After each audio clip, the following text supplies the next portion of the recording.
Sign up for the newsletter and shop merch and clothing at www.dbcheftv.com.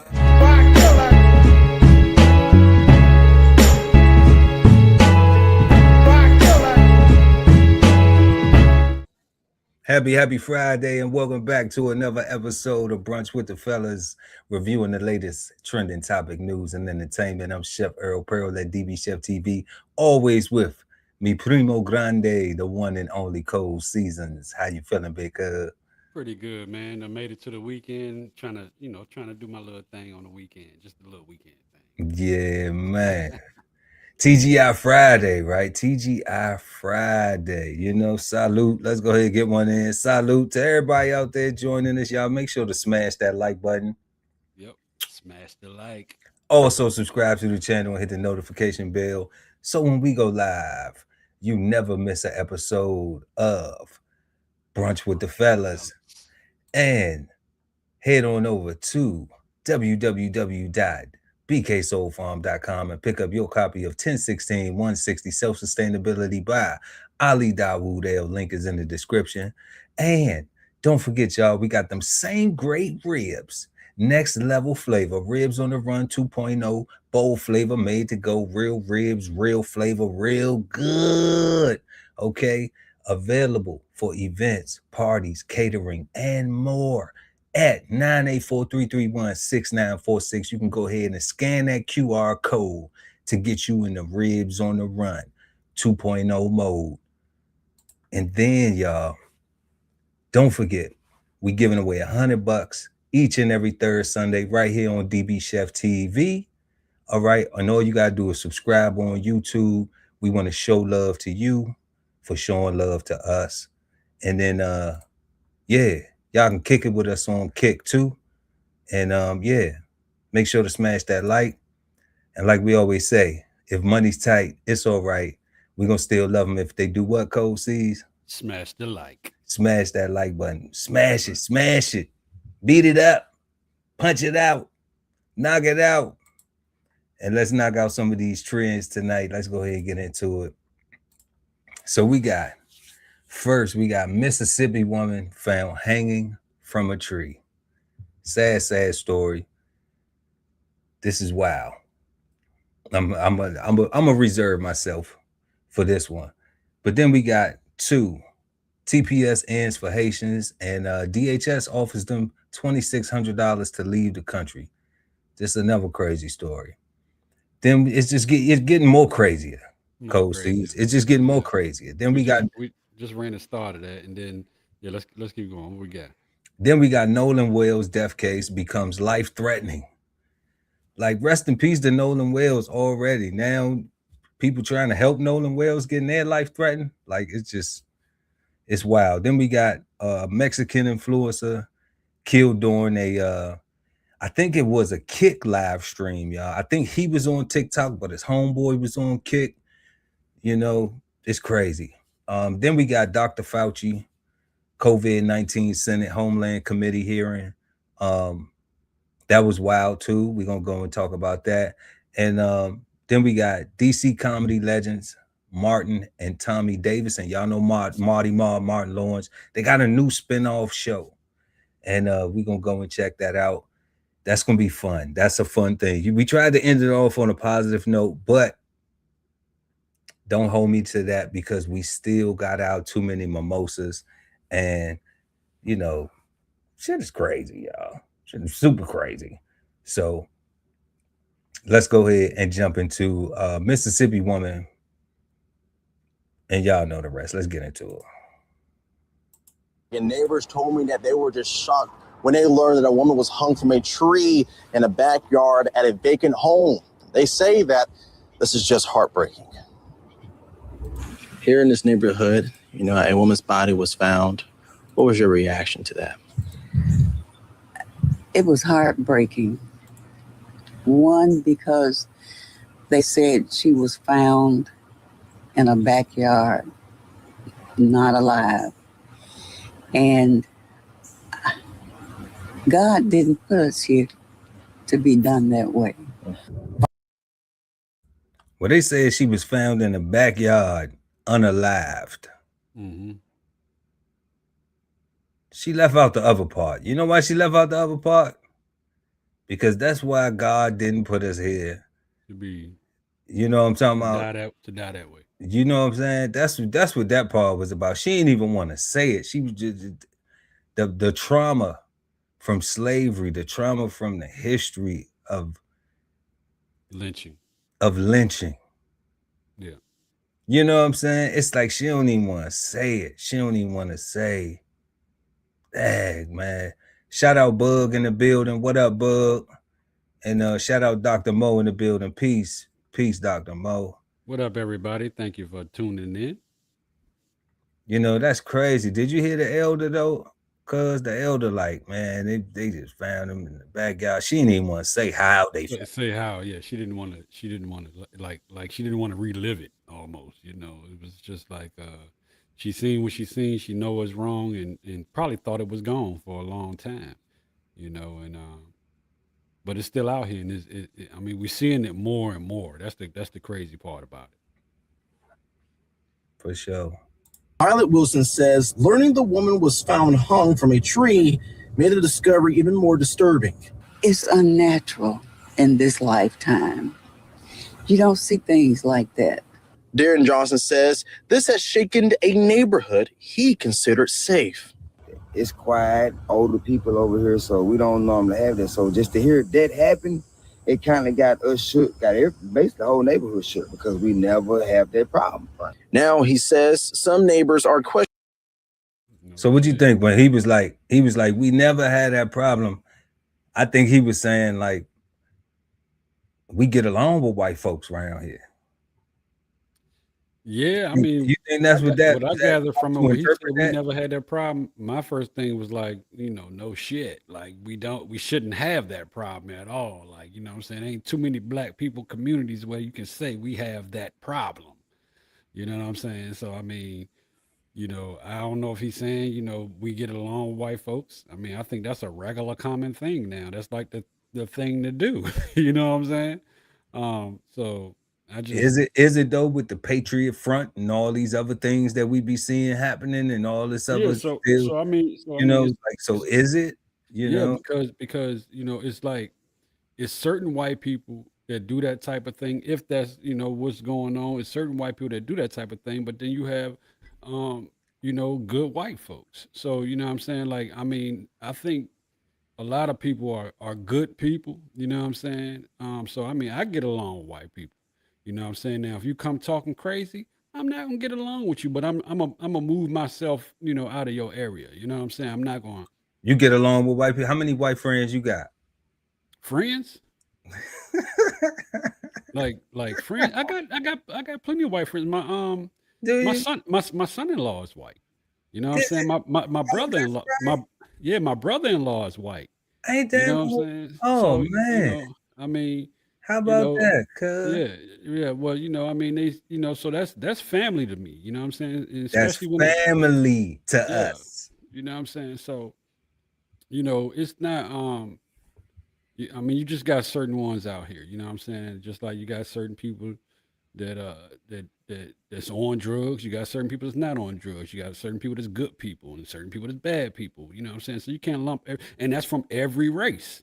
You know what I'm saying? So you can't just lump them At a all into one. distance. Keep who is them? Who is them? Oh nah. But I mean, but that's what I'm talking about, family. Like it's mixed emotions out here. You yeah, know, that's fine. That's fine. you know, like we know how we do. We know how we do. But in this world we live in, it's you know, it's difficult to not interpret that to say, okay, well, is he just saying what he's saying, or is he saying we never had no people getting, you know, unalived around here? Is he saying we ain't never have no problem with no white folks? Is he saying, you know, we don't know what to think about this? Yeah, I think That's where I'm like, you know, it could be misinterpreted. So many people misinterpret things, but it's all about the relationship that you have with the people around you. But at the same time, how it looks to the nation with Black people's history in this country is like, damn, it's 2026. Black folks still getting hung. Yeah, you know, I mean, that's crazy work right there. I mean, when you look at it, you know, as far as like black people still getting hung, yes, that is crazy work. But you know, I don't put that off on just like a whole group of. Well, I mean, I put it off on one group specifically, but I don't judge. Who was that? The Patriot Front? Yeah, The Proud Boys. Yeah, you know, those type They of ain't people never. Don't put that on them. They ain't never did. They not. that follow that.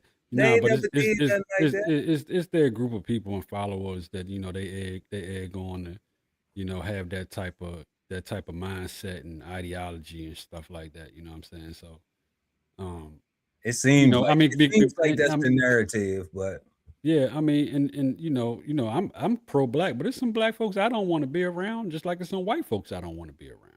big You know what I'm facts. saying? So I mean, that's just Big the way facts, I look at it. Yep. Questioning whether they should stay. I'm gonna be honest with you, it kind of had me in a whole nother stage where, like, man, should we still stay here or should we leave? Jackson. He sounds scared. He said, should we still stay here or should we leave? That sounds like the same question twice. Yeah, they ain't going nowhere. Should we still stay here or should we leave? That sounds scary. I mean, but you just leaving to somewhere else where you're rolling the dice to deal running into the same problem. Because I mean, it's spread out. So I mean, them type of people is all over the place. It just so happened that you could end up in their crosshairs, or you could, you know, or you can go through life and never even come across that type of situation. You talking about people who hang people? Yeah, people that do stuff like that. You know what I'm saying? People who do stuff like that. I mean, there's a lot of stuff going on. You know, So I mean, what about a YN with a switch? What about them? What you saying? What about, is that still people who hang people? Well, I mean, if it look different. So if it results in death, for no reason, you know, and it's just you know, you just out there killing people, then yeah, I mean, to me, you is on the same level. I don't give a damn what color you on is the same level. You know what I'm saying? You on the same they level. a black cracker. Okay. No. I can dig it. Police say officers responded to 500 block of Road of Remembrance around 7:30 Monday night. The woman was found hanging from a tree in the backyard of a vacant home. Witnesses say a Jackson Fire Department ladder truck was used to get her down.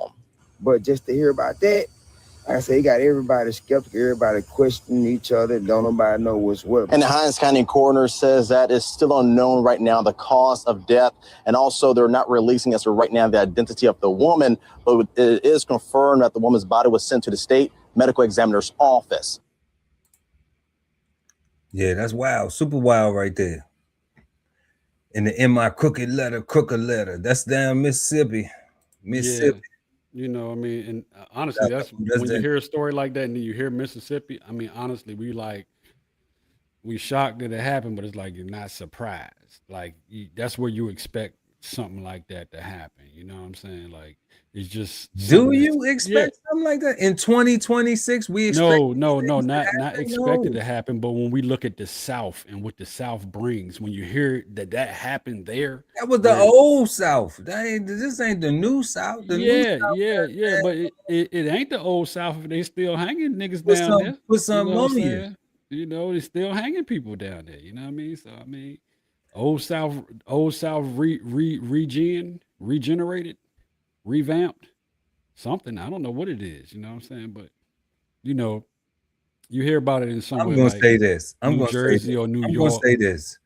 If I ever get hung, I was dead before they hung me, because they had to kill me before they could hang me. Okay, I wasn't going up there alive. Yeah, I mean, that's what you say. That's what you say. I mean, they knock you out, and then next thing you know, you wake up with a noose around your neck with people looking at you. How I'm gonna get knocked out? I don't let people get that close up on me. Where I'm gonna get knocked out at? Okay. I mean, make it sound real. Like I ain't on no tough guy stuff. I'm saying make it make sense now. How do situation like that? You know why? You never know how that goes. Because now you telling me, you saying with somebody, I'm listening. I'm little cuz you telling me somebody could knock you out. So what type of situation could I be in where somebody could knock me out so I could be on point? Wait a minute. You saying somebody could knock you out. So basically what I'm saying Right. is when you go through a situation like that, right now, we both just speculating on how the situation will go. But until you go through that situation, you Nah, can't see, say, "Oh, answered I would do this and I would have did that." That's what. Until I get hung. Until I get hung. You don't know how that situation will play out, bro. So you saying you're not gonna fight? You're not gonna fight to the death before you get. What I'm saying is, I will fight to the death. Don't misinterpret what I'm saying. I'm saying before you can hang me, okay, I'm gonna try to make you kill me. I get that. I get that part. Okay. That will be the goal. The goal will be to get away, but if somebody do something to, if somebody knock you out, then you gonna woke up to the hung, right? So if I'm gonna woke up to the hung, then what I want to know is what type of situation could I get knocked out in so I could stay sharp? Because little cousin. Okay, so let me ask you something. You ever seen? I'm gonna take it like some movie type shit. But you ever seen when the movie they got their eyes on one person and another person walk up to him and hit him in the back of the head with the butt of the gun, boom, knock him out. Who you fighting? You ain't fighting nobody. You knocked out and they got you. So if I keep my back against the wall everywhere I go, then what? Then it got to be a wall there for you to keep your back against. And that's what we do. We make sure we keep our back against the wall. It ain't always a wall. Everywhere. It's always a wall because I don't even put myself nowhere where it ain't. Man, I'm not. Okay. All right. We gonna call you Wall Man. All right, Spider-Man. Y'all check out the new Spider-Man movie. That's what their plug was for, wasn't it? Come on, man. For real. I got my spidey senses. Nah, you know what I'm saying? We just having fun with it, man. You know, that's a tragedy though. Yeah, absolutely. But that's a complete tragedy. And it's sad that that as Black people in America, we still got to see this going on. We don't know. We are speculating. We don't know what the circumstances are. If some Black people hung that girl up there, you know what I'm saying? We don't know if it was a racially motivated thing. What we do know is just the fact of somebody being hung, is cause for alarm. And it's so tragic that our history is like that we have to give it that attention and not know all of the tangible details to know if somebody playing with us. If somebody's really playing with Black people in America and this was staged, rest in peace to the young lady that lost her life, condolences and love to their family, but it's just like, how do we, like, it's so messed up with the AI technology and everything that we don't know if this is a part of some narrative to keep on, plucking Black folks, in the ear. Or, if this really is a real serious issue, and like the brother was saying, like they really need to assess the community to find out, like, if we really got a problem with this type of stuff going on. Like, is this the first, or is this an isolated incident? A first of more to come, or is this an isolated incident? And it's just wild, man. It's sad, but this is America. Get your money, Black man. Get your money. What did we say? No. Moving to our second story tonight, y'all. We're going to go and see what's going on with the Haitian community. DHS is offering them $2,600 to leave. Pretty crazy.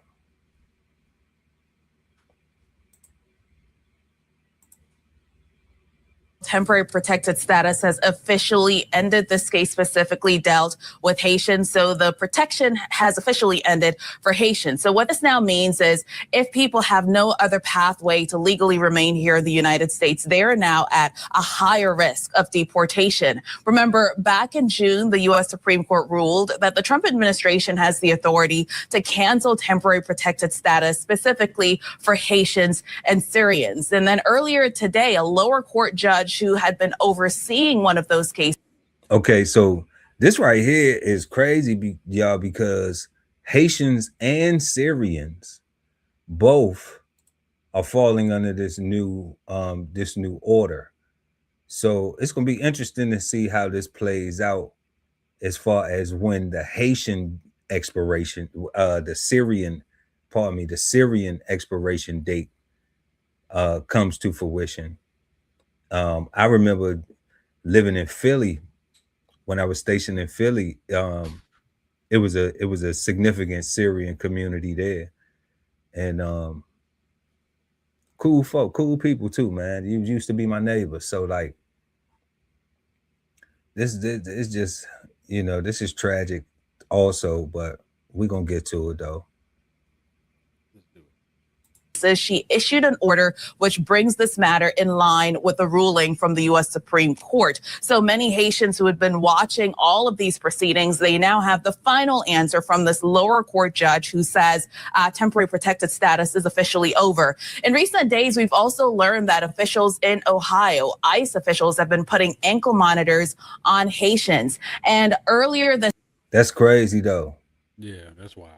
They putting the ankle monitors on the folks until they can process them. That's crazy. And they got temporary protective status at this point.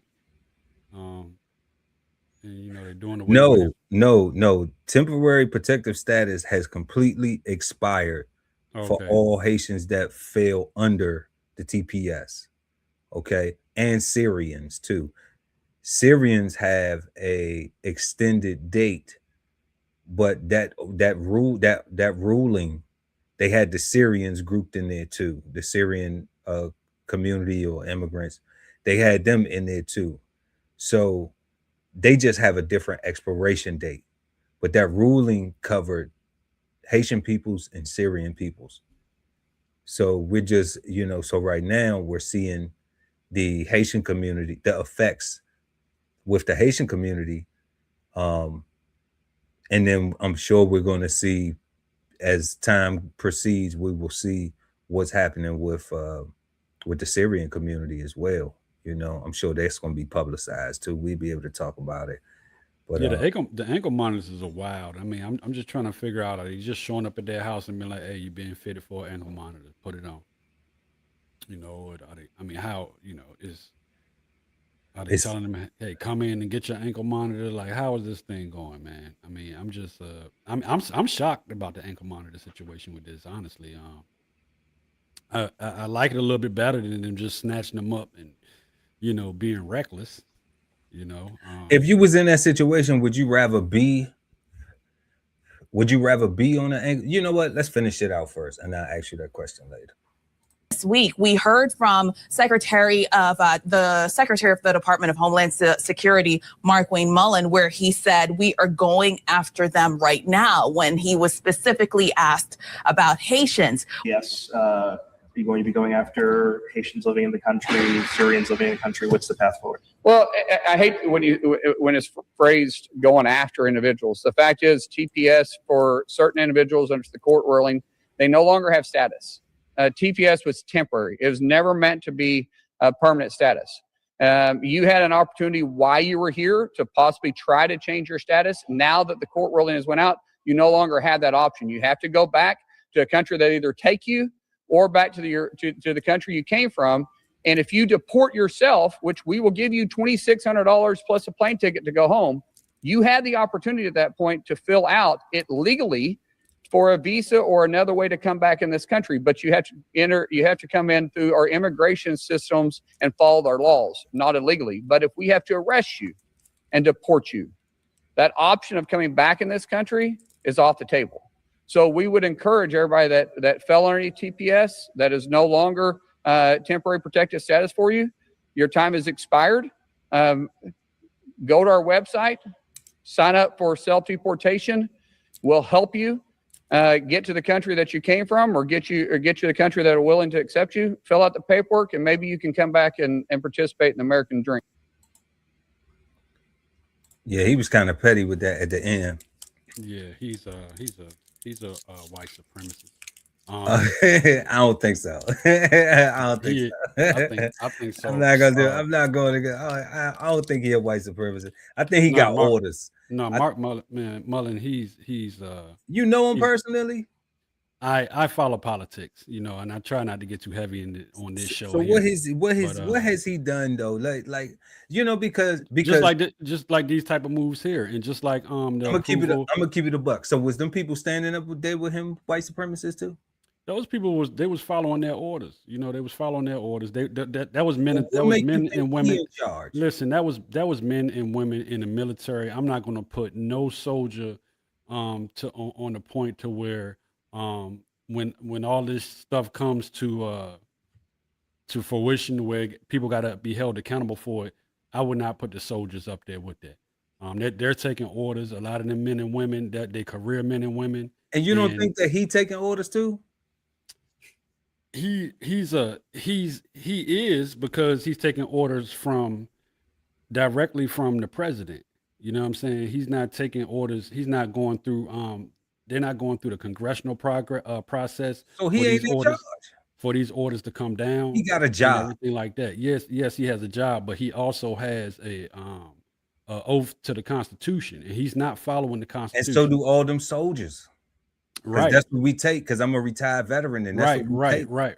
Right. But he's not taking orders from like the Pentagon, a sergeant, a general. He's not taking orders from all them people. Okay, You see but what I'm saying? all of those people that were standing behind him, which I could have been one of those people standing behind him. Absolutely. Okay, then they all taking orders. It's a chain of command. Like, he ain't in charge, family. I'm telling you, he not in charge. Like, I'm not trying to change your mind on how you feel about dude. That's cool. That's your business. Because I'm just saying, I know for a fact he ain't in charge. I know that he is taking orders. And if somebody tell him to do something and he not willing to do it, then he won't have his job. Right. So I do know that for a fact. And that's You true. know? And that's true because it's a regime. You see what I'm saying? And that's not what it's supposed to be. You know what I mean? With the whole thing with them sending them back right now at this moment, we'll give you $1,500 or however much It was $2,600. I'm glad you brought that up. Now, $2,600, and you got a calculator? Not right here, right in front of me. You know how much $2,600 times 300,000 people is? Yeah, I'm pretty sure is a whole lot. You know, but at the same time, It's enough. That country is in a civil war at the same time. So you drop people off in the middle of a civil war as well. You know what I'm saying? So it's just They said they can go to a country that'll take them. So on that right there, right? Okay, so that's a way to look at it. That is a way to look at it. I'm not disagreeing with you. That is a way to look at it. But if people stop being scared, is this not a possibility? If some Haitian people stop being scared and they say, okay, well, they're gonna give us $2,600, and they said that we don't have to go to Haiti, we just have to get a country to take care of us. We up to accept us into their country. Okay, so I say, how much money I got? How much money you got, Cold Seas? How much money this person got? How much money Ali got? How much money this person got? How much money that person got? Right? Then we say, okay, that's if all 300,000 put their money together. Okay, 780 million, over $750 million. Okay, or close to, yeah, $750 of a B. All right, almost close to a B. Now that's if everybody do it, but even if it's 500, 600, 700 of y'all, okay, then you still get to put your money in the pot and say, okay, well, I got a friend. You've been here, you've been in the country long enough, you met somebody from Nigeria or something, or some other country, South America, somewhere in South America, somewhere in Africa, somewhere wherever it is, somewhere in another island, okay? And it's like, okay, boom, can we pool our money and we can go there? You know what I'm saying? Let's pool our money, let's go there, let's get something. Think they had the timing to do all that right now? I do, family, because if people is on house arrest, leg monitors, then those people still have a time to go through a process. So I ain't saying everybody. I agree with your point where it's not everybody, but I'm saying, but those who can, and everybody don't want to work together. You know, we ain't the only Black Americans ain't the only people who suffering from not wanting to work togetherness. Right, but think about it, because you may have Haitians here under TPS that was under it, and they were making $100,000 a year, or let's just say they was making $60,000 a year. You know what I mean? And then the offer for you to leave and start over in a country where you don't know nothing about for real, because you're here. Um, the $2,600 or however much it They was did back. it before when they came here, so they That's used not to it. That's not that. It ain't when you done it before, then you know no. how to So do it. when you did it before and you came here to do it, and you started over with actual opportunity. You see what I'm saying? When you go down there, you're getting dropped off the barbecue. You get what I'm saying? That's Haiti. We're not talking about. Of course, if you going back to Haiti, then that is a sticky situation. But what came directly from A country that will the accept you. director of I mean, Homeland but Security that's said is that they could pick a country of their choosing, that will or they have that to will go accept. back to Haiti. That you have choices. It's not It one wasn't way a or no country of way. your choosing. It was a country that will accept you. You Okay, know what I'm so if saying? you do what you need to do to try to get accepted to that country, I don't know what that is. I'm saying if enough people get together and put That's their not that, 26 and put you their know. 2,600 in the pot, I'm saying if 10,000 of them could come together and put their 2,600 in the pot, that's enough to convince somebody, hey, we trying to So come in and we got this capital up front, for some apartment buildings or something, because that's the way it worked. And for us, if we want to go to another country and you want to get citizenship, a lot of these countries have it to where if we go to their country, we could buy some real estate. And when we buy the real estate, that allows us citizenship. So that's not just for us. That is for anybody who got the money to come into them countries. That's not just for us. So I'm giving them the game right here, right now. I'm not trying to talk them off the ledge. Okay. I'm saying they got some options if they're aware of them. Nobody has options that don't know you aware of it. You just listen, stuck with what they're you trying to got. do this thing. They're trying to do this thing in like warp speed time. I don't think, I get what you're saying, but I just don't think that the time will be allotted for everybody to pull together and do that type of move. I don't see it happening. I'm saying I don't think it's gonna be And everybody and anyway. I then, don't think everybody want no, that. it's not gonna be everybody. Even if it's 10% of the people, even if it's 5% of the people, you know what I'm saying? That's a steep hill to climb in a short amount of time to organize that. Man, how bad you want it? How bad do you want it? It's life or death, right? So even saying, even sounding, even saying, even saying it's a short amount of time sound like you ready to just give up and quit. No, I'm being That's what like it sound. It sound like I no, ain't even gonna try no, because it's too much. It ain't enough time. You sound defeated already. no. And I'm That's what I'm saying saying. that, No, and I'm I'm being saying realistic. they don't have to sound defeated. They don't have to feel like that because I know that you have accomplished things in a quick amount of time than you thought you would when you put your mind to it because you really wanted to get it done. And it may not have been life or death. You may have felt like that though. So I'm saying Yeah, I'm saying that it would be hating on me to think that another human being don't possess that ability to do that too, especially in a situation that's dire, like but see what I'm saying. barbecue or work together and go and find somewhere that's gonna take us where we ain't gotta go barbecue. Right. So at the end of the day, when you're doing it like that, and you want to get everybody on board, you're literally dependent on the other people to want to get on board. In that much Whatever options do they got? within that many people. You see what I'm Everybody saying? got the So same. That's true. that's a tall feat to what you It's- call it, because the Haitians are spread out. It's not But like they're in guess one what we community. said, cuz we said we don't need everybody. I just need the few that's rocking with it. Right, but Right? you gotta find that few.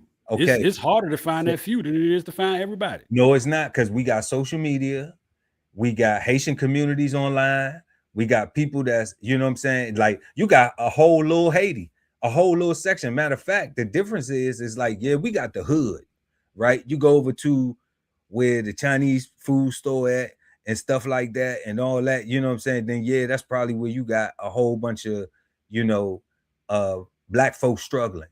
All right. But when you go to certain places, they have Haitian areas where all of us, where people have started businesses. They have little economic centers. That's how we was talking about Chef Creole, like how he was right. I used to live in Little Haiti. You see what I'm saying? So I know that every other, like not all the stores was owned by Haitians, but probably like about 80% of them, yes, even the little small shops and everything. You know, when you go to the gas station, it's somebody Haitian that work in the gas station, you know. So that's why I'm talking about, like, you don't gotta go far if everybody's in the same community already. They don't have to go far. It sound difficult. I know it sound difficult because of the time span, but because also we Black Americans and we refuse to work together. It's hard enough just trying to get your family to be on something. And then when we got all these scamming and shifty and grimy and everything else and bullies and all these other characteristic traits, all this other trauma and everything else, we don't want to work together. So, but I'm saying they don't have to feel like that. And even though time is on the clock, then they need some good game. Because if not, then guess what happened? It goes to barbecue, right? That's the only option. So if the other option is you can go to another country, if they accept you, then I would be trying to use all the time that I got or whatever I think I got to be able to find a country that will accept me and try to get as many people together, because I know if all I got is the 2,600, and that's a whole nother mission itself too. Like you already broke already. If all you get, if the 2,600 is all you got, you know what I'm saying? Then you already like you've been over here probably like just abusing the system. Okay. You can't say that. You can't say that. They could have been over here actually living on the, not living on the system, but working the job and still just making ends meet. They could have literally been doing that without abusing the system. I think that's a stretch right there, just saying someone is abusing the system.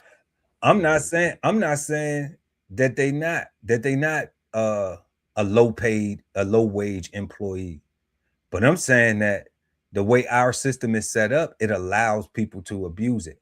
It allows people to remain low wage employees to get the benefits, so they don't strive to do anything extra or go above and beyond to challenge themselves to be better or to aspire to do more. We have a system that allows that. So those people still, immigrants, whoever, just like American citizens, are allowed to take advantage of that system. So if you're taking advantage of it, you can look at it like taking advantage of it as a negative. You know what I'm saying? I'm looking at it like I take advantage of opportunities. I don't look at that as a negative. And if a person sees that as an opportunity, then they don't think that they're taking advantage of it in a negative connotation type of way. So if it's people taking advantage, if people taking advantage of it, and that's what they've been doing, and they only got 2,600, then that's their fault because they ain't been trying to, But I know some Haitians that got some paper.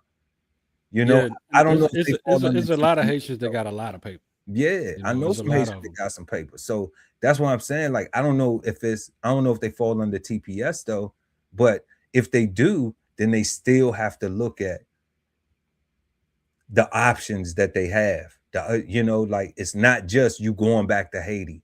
It still is, you can go to this country too. Yeah, so, but I think that's one of the problems there, because it's not just like, you can just say, hey, I want to go to this country. You know what I'm saying? It's literally, you literally have to apply for asylum in the other country to get to that country. Correct. And that's why I'm saying, if they asylum normally takes a long time. So I mean, and I'm saying, if you put your money together, then you can just get that little, But you would get some. So some people will put their money in and may get a nay. Like, no, we're not letting them in. We're not letting them in. Oh yeah, we'll let them in. We'll let them in. So even the band together, everybody ain't gonna go. But I'm saying, but try. So don't try. No, I just don't think that they're gonna come together to do anything like that within this time period. I think, But they shouldn't try though. once that happens, and that call that is put upon you, you're gonna be in the scramble for your life. You're not even gonna be worried about everybody else's. That's crazy. I'm gonna be trying to win every single time. Right, but you can be trying to win for you. Nah, but I know that power is in numbers. So I would be trying to win for us because I think that's a good, like, if they said, hey, in 10 years, 5 years, y'all got to be up out of here. I think that's a good long-term goal to where they can pull that together. But the way they doing it, man, and so let me ask you something. the way If this they administration is so you snatching said- people off the street. right. So you said they coming after the black folks next. Woo. Okay. So if they say 5 years, y'all got to be up out of here, then what? I'm not going. I'll fight to the death. I'm not going. Period. Okay. I mean, So that's then- just the way, so- you know. So you willing to get hung for that to not leave? I didn't come from nowhere. I'm here. This is where I'm from. But You know they what I'm say saying? but they say, hey, you African American, you got to go back to Africa though. I'm American. I ain't never been to Africa. Never. But they say Ever. you African American, but you That's what checking they the say. box, That's what they though. say. That's what that. You checking that African American. That's what they box, say. though? You know what? what they I saying, tell you what. ladies? Look. Where I You work wearing at, it. where I work at right now. When it came to checking the box, I did not check a box. I checked other. And that was it. What's your other? That I wasn't checking the box for none of the shit y'all got up here. I'm other than any of this shit up here y'all got. That ain't me. What other are you? I'm me. Yeah, I'm other than you ain't what right. they had. You ain't right me. You ain't checked the box other and then write me. I didn't write nothing. I just checked other. I swear. Why you ain't just leave it unchecked? They said you had to check something, huh? I checked it. I mean, I just checked other and left it at that. You know what I'm saying? Man. And that's where I left it at. I stuck it. Still got the job, but at the end of the day, you know, if it came to them talking about something, now it's time for y'all to go. Nah, I mean, that's not happening. I would die right here. No bull. You let them hang you. I ain't say let them hang me. You know what I'm saying? And I guarantee you, if that's the case and we fighting back, hanging is probably the very last of the last that's left. You know what I'm saying? But you lynched. You would let them lynch you. What you gonna do? None of that. What you gonna do? What would you do? You going? Are you leaving? No, Yeah, I'm gone. No, you're not. No, you're not. Because you already said you're not leaving. I got a place to go. You already said you ain't leaving. No, you said, and I'm talking about no. If it was just like, you gotta go tomorrow, like nah, like I ain't going nowhere. But you know, and then honestly, I still got somewhere to go. But at the same time, like if they said 5 years, like me, I'm aware. I've traveled the world, cuz I know. You know what I'm saying? If they giving you options like, okay, you just got to find a country to go, blah, blah, blah. I know that it's somewhere you can go that you can get, you know what I'm saying? Like, I'm not one of these other people out here that'll be like, oh, panicking. Whoa, what are we going to do? I'm looking at, I got some real estate I could sell. I got some assets. I got some this. I got some that. I'm be trying to go somewhere if that's what I got to do. You see what I'm saying? So I'm not sitting around here like, depending on the state in that mind state, like where no, like if we had to go, yeah, I ain't saying, and I wouldn't say nah, I'm not going to Africa, but I had some places where they're gonna send your ass back to Africa. You know, man, Africa is a continent, it's not a country. Correct. You know, so like, but I wouldn't have a problem. But I wouldn't have a problem if especially if I was gonna pick where I wanted to go. Then yeah, I'm gonna pick where I want to go. I'm gonna go over there and I'm gonna be American over there. You know what I'm saying? I'm gonna go somewhere where I'm gonna have some air conditioning and some clean water and you know all the amenities. I think I can go back and look, but I think on the last show you said you ain't going nowhere. Yeah, I'm not going nowhere because they're not gonna make us go nowhere. If they're making I like how you did that. Yeah, if they're making everybody else go, they're not making us go nowhere. They're not. I don't. They're making everybody else go. They're not going to make us go anywhere. They're not going to make born in American. Born in America, Black Americans. They're not going to make us go nowhere. Yeah, they're not. You got like they just did the birthright citizenship thing. So they're trying to curve that, you know, we was going to talk about that, but it's along this same topic. But they did the birthright citizenship thing where now if you like people will come on tourism birth, that's what they call it. And then and then they would come over here and then they would have a baby, so then their baby is automatically an American citizen. Right. And then they would go back and then, you know, be able to have another baby and then come back again. And be able to, you know, so they said one dude had like 50 something kids. So people was taking advantage of the system, of the opportunity, right? So like, I'm not knocking it. I'm just saying, like, I was really born here. My mama was born here. My daddy was born here. My grandmama, granddad, and them, like, they all from here. We from here. Right. Okay.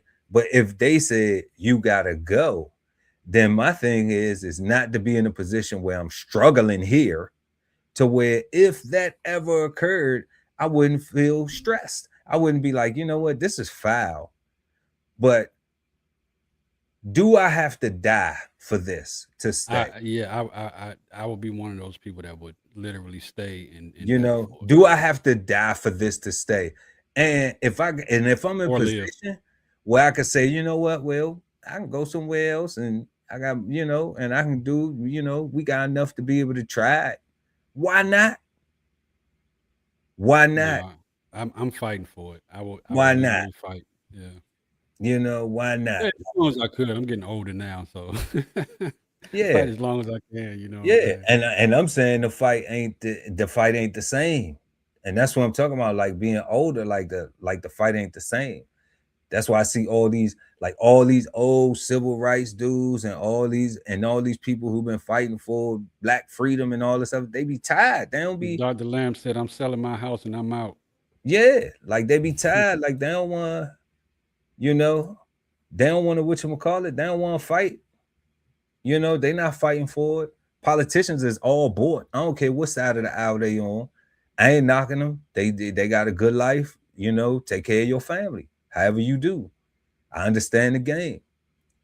You know, but I feel Dr. Lamb like, yeah, that's where I'm at with it. I'm like, I'm selling my house and I'm out. I can go somewhere else, man. I'm universal.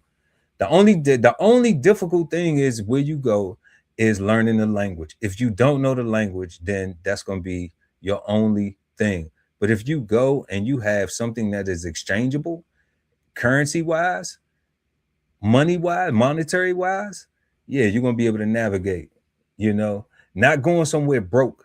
Going somewhere broke is the problem, especially if you're going anywhere with, if you're going anywhere with $2,500 on God green earth, you're going there broke. That's not true. But at the same time, like that ain't a lot of money, you know, like that just ain't it's not gonna go that far. So yeah, it's not gonna go that far. United States, don't even come if that's all you got. Just stay where you at, get a little bit more. Why not? Why not? Yeah, man, you can't make it off. Man, Uncle Curtis went to California with $15 in his pocket from Carolina to California, man. Yeah, but when was that, in the 60s? Maybe 70s? Yeah, so 60s. I mean, we talking about right now. I'm just saying, man. One bed, a studio apartment is $1,500 type shit. Man, sleep outside. You know what I'm saying? Get it out the mud. You can. You know, the places like California and stuff, you can do that type of stuff, you know, but on the East Coast, you can do it during the summer, but winter is coming. Just like I'm just saying Game of Thrones, winter is coming. You know, hustle hard. I need to be at least able to shelter myself by the winter, you know? So that means late nights and early mornings. You know, shout out to Nipsey Hussle, rest in peace. You know, right. What we got? The Nolan Wales death case becomes life-threatening. We're gonna go check out a story from that. Helping news in a high-profile investigation. 3 people are facing federal charges in the Nolan Wells case. They're charged with threatening a judge, a witness, and local officials in the investigation of his death. You'll remember Wells was found dead after a 4th of July boat trip with friends to an island off Mississippi's Gulf Coast. There's been a lot of questions raised about his death. Investigators say none of the 3 people charged know Wells or his family. An Illinois man is accused of threatening to kill a witness in the case and their family. A woman in Ohio is accused of making bomb threats against 2 county offices in Mississippi, and a California man is accused of sending a Facebook threat that a bomb would be mailed to the Chancery Court judge connected to this case. So far, no arrests or suspects have been named in Wells' death. An independent autopsy lists his cause of death as undetermined. Man, that's crazy right there.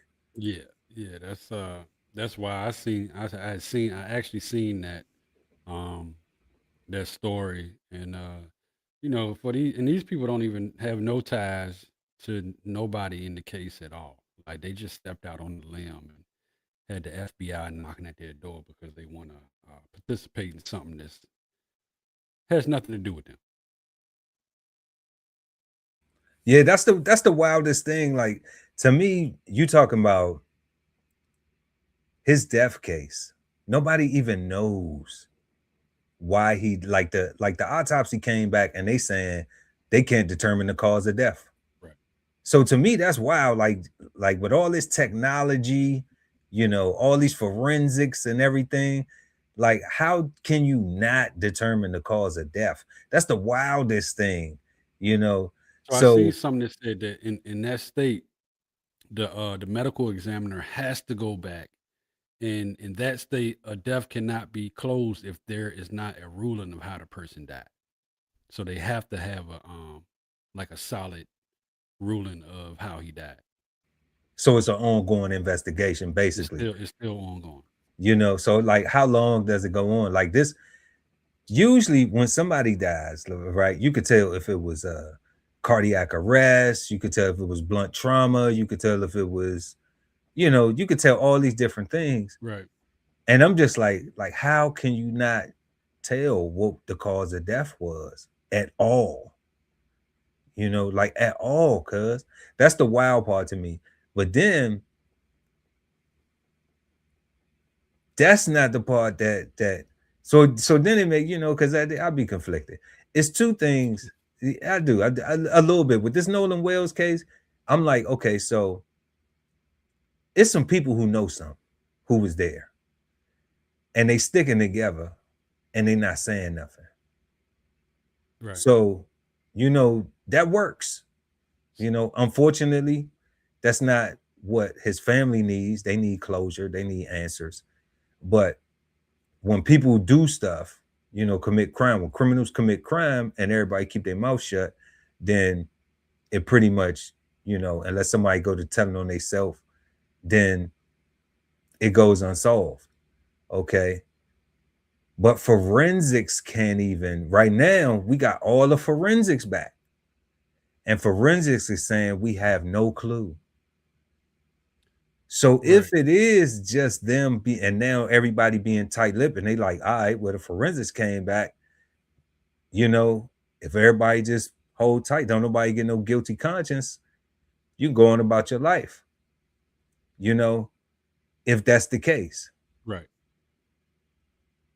But how does it get to where outside people who are just watching the case like me and you, now this way it get out of hand, now are conflicted about or have some animosity or some hate or something about the case, that now they want to threaten people working on the case. Right. So they had a that's what I was just looking up just now. The one, to be sure, they had a 911 call that came from the boat on their way in, saying the boat was taking on water, and they could hear people yelling in the background, and then people are analyzing the 911 call. They're saying, they think it says something like, press hard on his chest, something like that. You know what I'm saying?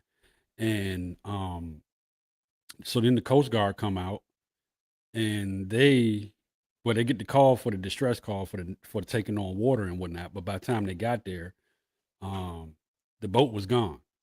And then they called back in, and the boat said they had resolved whatever the issue was. you know, and then everybody on the boat appeared to be intoxicated. They had speech therapists and everything go and listen to the call and stuff like that, and but everybody was underage as well. You know, so Right, right, yeah. they're looking at different things.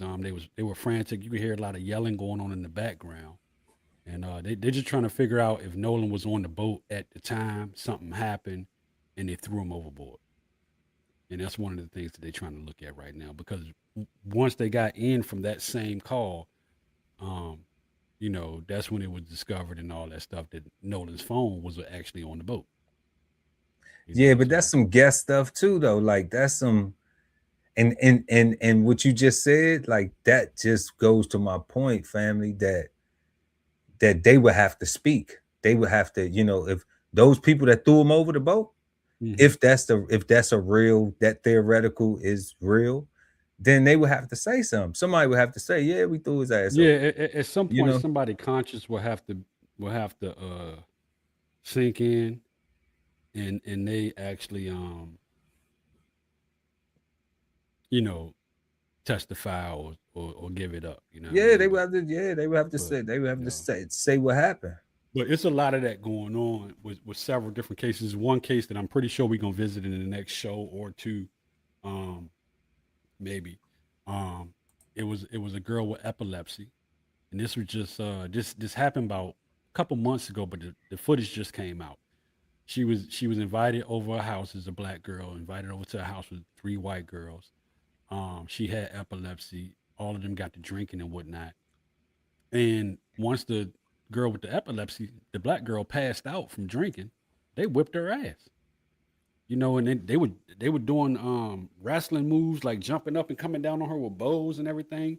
And then was like, well, where They can ain't we do the hide? camel clutch, did they? You remember the camel No, they clutch? didn't do all that. Oh, But they said where, you know, and they pretty much in the video was like, so if something happened to her, where can we hide the body? So the girl never knew that she got beat up, except for feeling it, because she had no recollection, because she was literally passed out drunk. And somehow the footage that the girls recorded of themselves and them doing this to this girl got out. And now, you know, they're looking for accountability in the case. So we'll hear about it. It's something brand new, fresh off the press. she ain't die though. No, she didn't die. They just beat her up while she was asleep. While she was asleep, and recorded it. You know, so it's a lot of that going on with people hanging out, you know, with a certain group of people and then going missing. You know, and there's a lot of teenage stuff. You know what I'm saying? I think right now the younger group of people, they really don't have the same moral compass when it comes to life. You know, as I think older folks. So your babies are grown now. They all grown. Are you pro or anti sleepovers now? Maybe sleepovers at your crib because you know it ain't no nonsense, but them going to with that mentality, with that sentiment being, you know, in the air, where it's just like, okay, the kids don't have any, you know. Well, what you do is you know, I'm not gonna say I'm pro or anti, you know, when it comes to it. But basically, I think what it is, like when we have these type of discussions that we have on Brunch with the Fellas, you know, and we talk about Nolan Wells and we talk about this other young lady that went through the situation, and it's quite a few cases. You also share that with them as well. You know what I'm saying? So you put it on their radar that like this is something that's going on out here. You know, be very vigilant of your friends. You know, don't go to places, you know, and get drunk where you don't have somebody immediately there with you that really have your best interest in hand without a question. And don't get drunk by yourself neither. But Don't get drunk by yourself. Yeah, don't get drunk by yourself, man. You fall out the window, fall in the steps, you know, something like that. You talking about at the crib? Yeah, I'm talking about like just getting drunk by yourself, and don't make it a You don't get drunk by yourself though at the crib. I mean, I do, you know what I'm saying, but I tell my kids not to, you know what I'm saying, get drunk by Okay, yourself, so you know. don't do as I do as I say. Right, you know what I'm saying. Now you was cooking up until that point though. But look, my drunk at the crib is, you know, sitting in the little theater room, you know what I'm saying, like having a drink, like we drinking right now, brunch with the fellas, you know what I'm saying. So I got orange juice right here. This is a throw off. It's never Yeah, I got apple juice. Okay. Mm-hmm. Salud. And we drink. So yeah, I mean, in that case, you know what I'm saying. But I'm not gonna be at home like by myself and really like wake up the next day and be like, man, I got drunk all by myself. Maybe back in the day, I don't do that no more. You know what I'm saying? Who's you bragging to? I might talk to you, and you be like, cuz I was twisted last night. What you do? Cook some food and just watch Netflix with the old lady. Yeah, I'm with the old lady, you know what I'm saying? So I mean, I'm not by myself. But she ain't drink nothing though. TMI. We both be in here helping each other up the steps. But yeah, so I mean, it's just I hope they get answers to everything, with that case, and it's ongoing. This is probably like the third time we done ran something on it, maybe the fourth. So I mean, it's an ongoing case, and we're gonna keep on giving it to them. Absolutely, yeah. And still, as always, love and condolences to the family of Nolan Wells, and justice for Nolan Wells and answers for the family. That's right. We're gonna head to Mexico. Huepa, que caliente. And check out this Mexican influencer killed during the TikTok live stream. I think it was the TikTok live stream or Kick live stream. I don't know. Right now, y'all be streaming on Kick right now live. Smash that like button. Influencer was shot dead during a live stream in Mexico. Cesar Gastelum and his friends were streaming outside a fast food restaurant when two people wearing helmets pulled up on a motorcycle. The driver then fires a gun at Gastelum. Authorities confirmed that he was shot and killed in Culiacan, a city in northwestern Mexico. Mexican authorities say they're investigating. They have not identified a motive or any suspects. Gastelum was known for his comedy videos and had almost 600,000 followers on TikTok. Fellow influencer Alejandro Fierro was live streaming on Kick when the live streaming on Kick, y'all. Smash that like button. Shooting occurred. His Instagram stories show how the night evolved, from promoting the stream to then later tragically posting memorial messages about his friend, saying it was, quote, the worst day of my life. Yeah, that's crazy right there, man. Yeah, and it's not the first time a Mexican influencer has been taken out in Mexico. Sometimes they cross the line in some of the things they do and say with the cartels being down there, and and they just don't play that. There's no really other way to put it. Yeah, that's real. I remember, like, I don't want to make fun of this brother getting killed. But I remember, like, when it's a drastic difference when you online in America and you online in Mexico, because I watched, I think, man, I want to say the Family TV, and maybe even Trap Lord Ross. Y'all can go check out I think they covered this story like in depth. I think the Family did. Shout out to the Family. He from the town. I think he covered it in depth. And one of the things that I noticed in watching the Family's video was that this guy was part of El Mayo's cartel.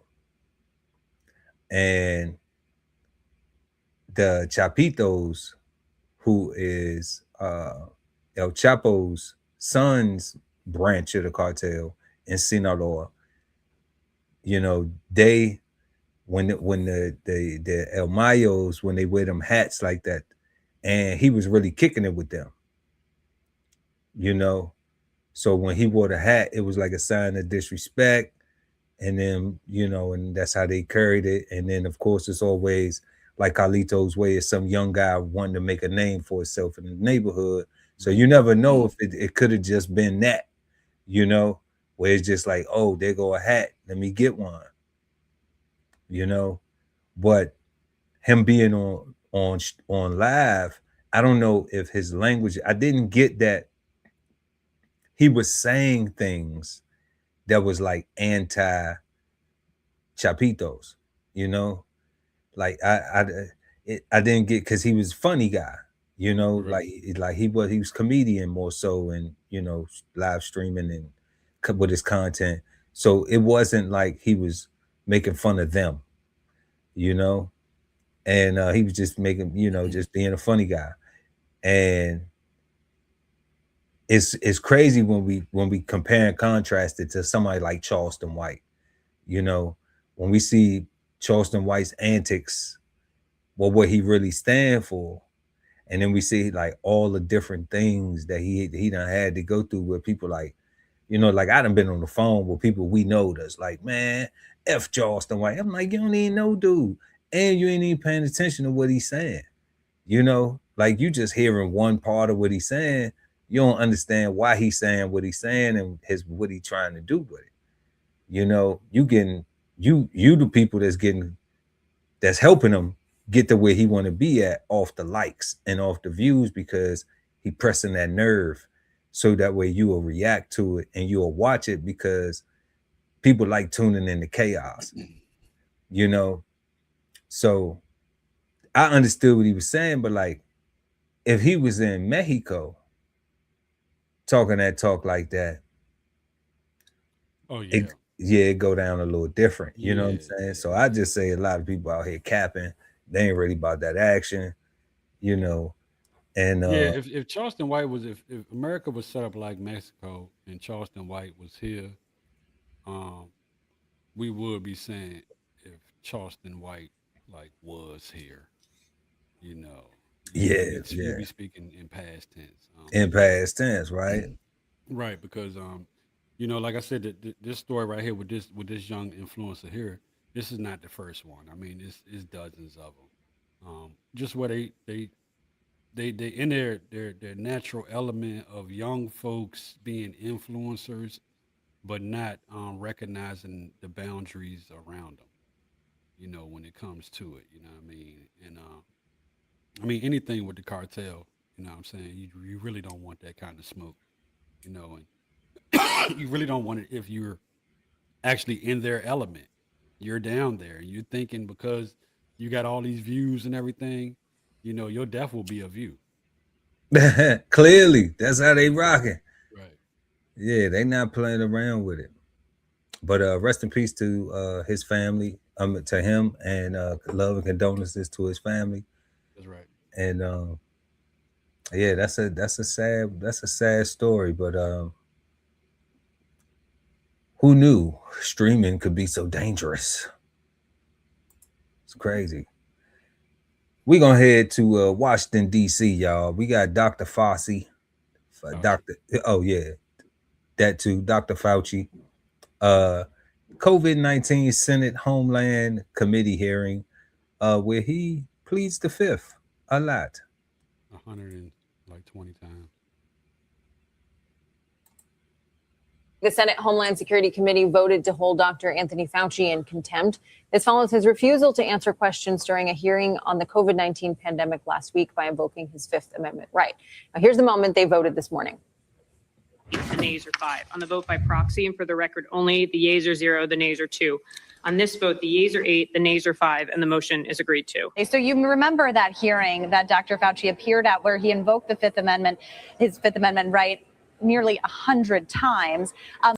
100 times. Did he answer any question? Yeah, I mean, when it's done, I'm gonna let you know, because it started at 6 o'clock on Wednesday. I was literally watching it, so I got some things to say. That hearing was centered on the origins of COVID, or it was supposed to be. But remember, Fauci received a preemptive blanket pardon by then President Biden when he was leaving office. And as he was being pressed by lawmakers, said in his opening statement that he was concerned that the chairman of the committee, Rand Paul, was doing nothing but trying to get him to say something potentially incriminating, and therefore he was advised not to not to speak and to invoke his Fifth Amendment right. Now, what we just saw the committee do was vote in the committee to hold Fauci in contempt of Congress. Usually how this works is that it goes from the committee onto the full Senate, and it has to receive 60 votes to be able to pass through the Senate, then gets referred to the Justice Department. But what is happening today is that Chairman Paul has decided to bypass the Senate, most likely, because it's not going to get enough votes to pass the full Senate. So what he is trying to do is send this directly to the Justice Department. It will come in the form of a recommendation. Then it's up to the Justice Department to decide how to proceed. But here's where it gets tricky. Because they're bypassing traditional rules of doing this kind of thing, there are going to be legal challenges here. You can imagine that Fauci's attorneys will file a suit here, and also this will be disputed in courts because it is not the conventional way of going forward. Talk about it, Code C's. What you Right. got So, I on? mean, you heard what she said. They already jumping the norms of how you do it and just try and go straight to the Justice Department, which Todd Blanche is over there running it and everything. But one of the reasons why Fauci did that is because in the very beginning, they was being petty with him and messing with him. They was like, well, what color is your suit? What color are the towels on the floor? What color is your tie? And they was asking him like silly questions like that. And at that point, he was just like, I'm not doing this with y'all. And his legal people said, you know what, just plead the fifth for the rest of the questions because they're here to play games. You know what I'm saying? So, and he was like, I'm not playing these games with y'all. I already got a pardon to I don't even have to be here. You know what I'm Can saying? I ask you something, cuz though, because can I ask you something? You don't think it's all a game anyway? I mean, I think there's a lot of things in politics and big stuff like that that's just unexplainable. Under informative, where they're not giving out all the information that should be given out. So yes, I do think that when it comes to big stuff like that, is a lot of smoke and mirrors. But in reference to what he got going on, I think he did come there and he was going to speak and talk and stuff like that. But when they started very early, this was 6 o'clock in the morning. They started very early with these crazy ass questions. At that point, you could see it if you watched it, like really watched it live, you would see where he was like, "Look, I'm not about to do this with y'all because this is what y'all do. People want answers to certain questions. Y'all got me here. I want to answer some questions, and y'all asking me what color is my tie? The towels on the floor in my jacket. So when it comes to just and then on top of that, they had already had it to where they was going to do what they wanted to do with him anyway. Like they said, it normally goes through a process from committee, then to the full Senate for a vote to see if you want to hold them in contempt of Congress. But instead of that, they're going to jump over Congress, send it to Todd Blanche, and that would just be as a referral to the Justice Department. Hey, you need to investigate this guy and hold him in contempt. And it's going to happen. They're going to hold him in contempt because Todd Blanche is down with the program on what's going on with that. You think they are? You think they're gonna serve it? You think they're gonna serve the warrant? Yeah, they're gonna serve it, but they're gonna serve it. But it's one of those contempt charges. It's one of those charges by jumping over Congress, where it can be 5 years down the line before they even get to actually. And that's what I'm saying. That's why I asked you that I do, because I do see what you're saying, and that's why I'm just like, that's why I asked that initial question. Do you think like it's all just for show? Because they said in the article that he already received a pardon from Biden. Now they did say it was partial, it was this, that, and the third. But I'm just like, if I received the pardon, if you was the president and you told me, cuz you already got the pardon, you're gonna have to go through the motions to do this thing. But when you go in there, just plead the fifth on everything. No, I don't care what they ask you. I don't care if they ask you what you have for breakfast, plead the fifth. Okay? Don't say nothing at all. Just keep pleading the fifth. You're protected under this pardon if you plead the fifth. Like, yeah. As long as you don't say nothing. As long as you don't say nothing. You know what I'm saying? And like, you watched it, you said Fauci ain't say nothing, right? At all. Nah, even though they was trying to play with him, he still was just like, I ain't got nothing for y'all. Even y'all playing with me, I ain't got nothing for y'all. Yeah, he started off answering some questions, and then they started getting crazy with him when he was like showing them, hey, look, this is what it is. And then at that point, once he seen what they were doing, you know, he was like, nah, I'm not doing this. I'm not doing this with y'all. So yeah, that's why I think it's bogus. I think it's bogus, but I do think that it's pretty cool to watch it, you know, and watch how the politicians do little stuff. And to me, it's like there's some guilt. There's something that you did though. I don't know about the whole whatever all the little conspiracy theories is about the pandemic or whatever, but I'm just like, you did something because you don't want to go in there and say nothing. So to me, that leaves that you knew it's something that you know that everybody else ain't supposed to know. Yeah, and you know, I mean, that's what I get from that. I believe that from every level of government, every department in the government, there are things that's out there that, you know, when they come in and do that, it's something that doesn't, you know, they don't want you to see. But and I think the people asking the questions know you ain't supposed to be talking about. I think they know that they ain't supposed to be talking about it. But if they don't give the show, like, yeah, like we on this top, you know what I'm saying? We want to know if Dr. Fauci, blah blah blah. That like that it's not going to appease some people who out here who feel like, yeah, we want to know too, and you know, for the people and all that. And it's just it's classified.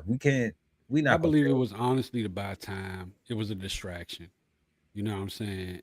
Because there's so much stuff going on behind the scenes that we hear about. You know, it used to be you would hear about it like 2 weeks, but you'll hear about it like 2 or 3 days from now. So it's things that's going on that they want to distract you with and flood the zone with the information through the media. So if you flood the zone with the information through the media while this one thing is going on in the back room, no one will pay attention to what's going on in the back room because they're looking at what's going on in the front room.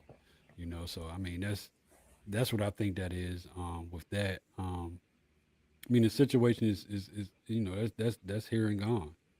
You know, and people do want some answers. The vaccinated want answers. The unvaccinated want answers. You know, I think anybody that don't want any kind of answers about it is just kind of like, you know, I got other shit going on, but you're not going to get what you're looking for. You just not. Yeah. You know, I'm one of those people. I think those anybody's that's like, I got other shit going on. Right. We survived. We survived the pandemic. We lived through a pandemic. That's something. Right. You know that's something I could say. Like, damn, we survived the pandemic. Like people was really global pandemic. People was really dying out here. Yeah, you know, millions of people died. Millions of people died. Like that's a global pandemic, you know. So I mean, I'm celebrating the win. And one thing that I do want to say, the win, baby. I do want to say to anybody that watched this, man, you know, when it comes to those congressional hearings and stuff like that, man, y'all do not think that this thing go on from 9 to 5. I mean, they literally be holding hearings at 3, 4, 2 o'clock in the morning. You know what I'm saying? You can catch all those hearings pretty much if it's not a closed door hearing. You know, you can catch all of them like on C-SPAN because C-SPAN is dedicated just to showing congressional hearings and stuff like that. But a lot of laws are made while we sleeping. Yep. So that's that with Dr. Fauci, Dr. Fauci. But we're gonna head to Washington, D.C., y'all, and check out what comedy legends Martin Lawrence and Tommy Davidson got going on with this new spinoff show. Cause Marty Mars in the house, Roman Rome's in the house, get the stepping and all that good stuff. Big 31 in Hollywood, California. It's the Barnell Hill Show. Did you miss me? More than 30 years after his Martin debut, Did you miss me? Comedian Tommy Davidson is resurrecting his iconic character and that yellow suit in a spin-off, The Varnell Hill Show, coming to Paramount Plus on September 1st. It's going to be a really good thing, man. We worked hard for it, too. Tommy telling The Art of Dialogue it's a project that's been in the works for 5 years. I'm warning you, if I don't get me some Varnell soon, I'm going to turn this mother out. Well, put the chair down, because here's your first look.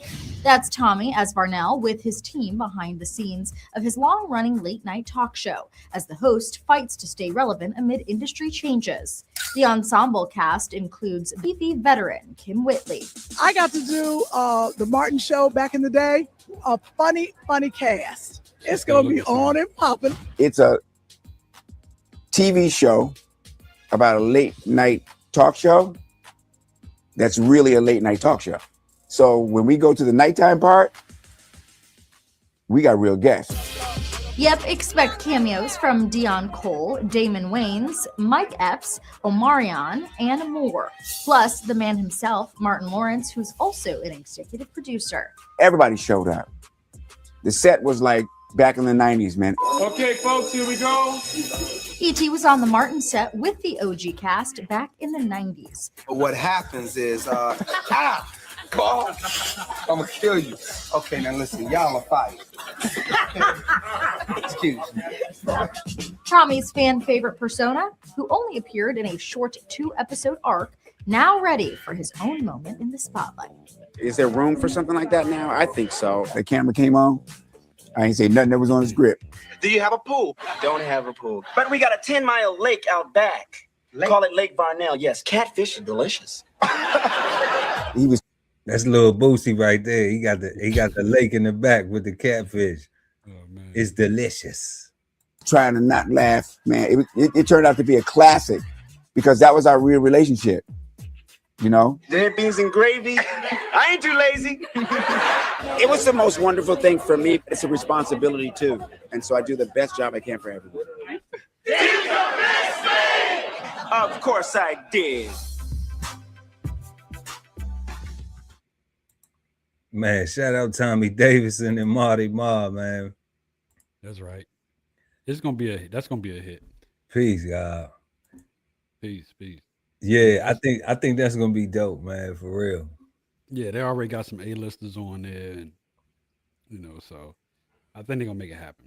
2 comedy legends, man. DC got all the comedy legends, man. We got Dave Chappelle, Martin Lawrence, Tommy Davidson.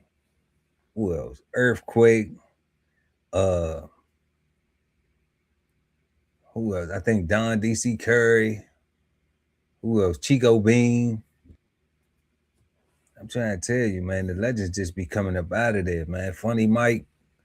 It's a whole bunch of guys, man. I don't even know the ladies that came up out of there, that came up out of DC, man. DC be putting out some comedy. That it seemed like that's y'all funny in DC. Y'all some funny people. Absolutely, man. Absolutely. Y'all some funny folks up there. Yeah, DC definitely they definitely get a round of applause for the people that they produced. You know what I'm saying? Not just comedians, but a lot. They did a lot.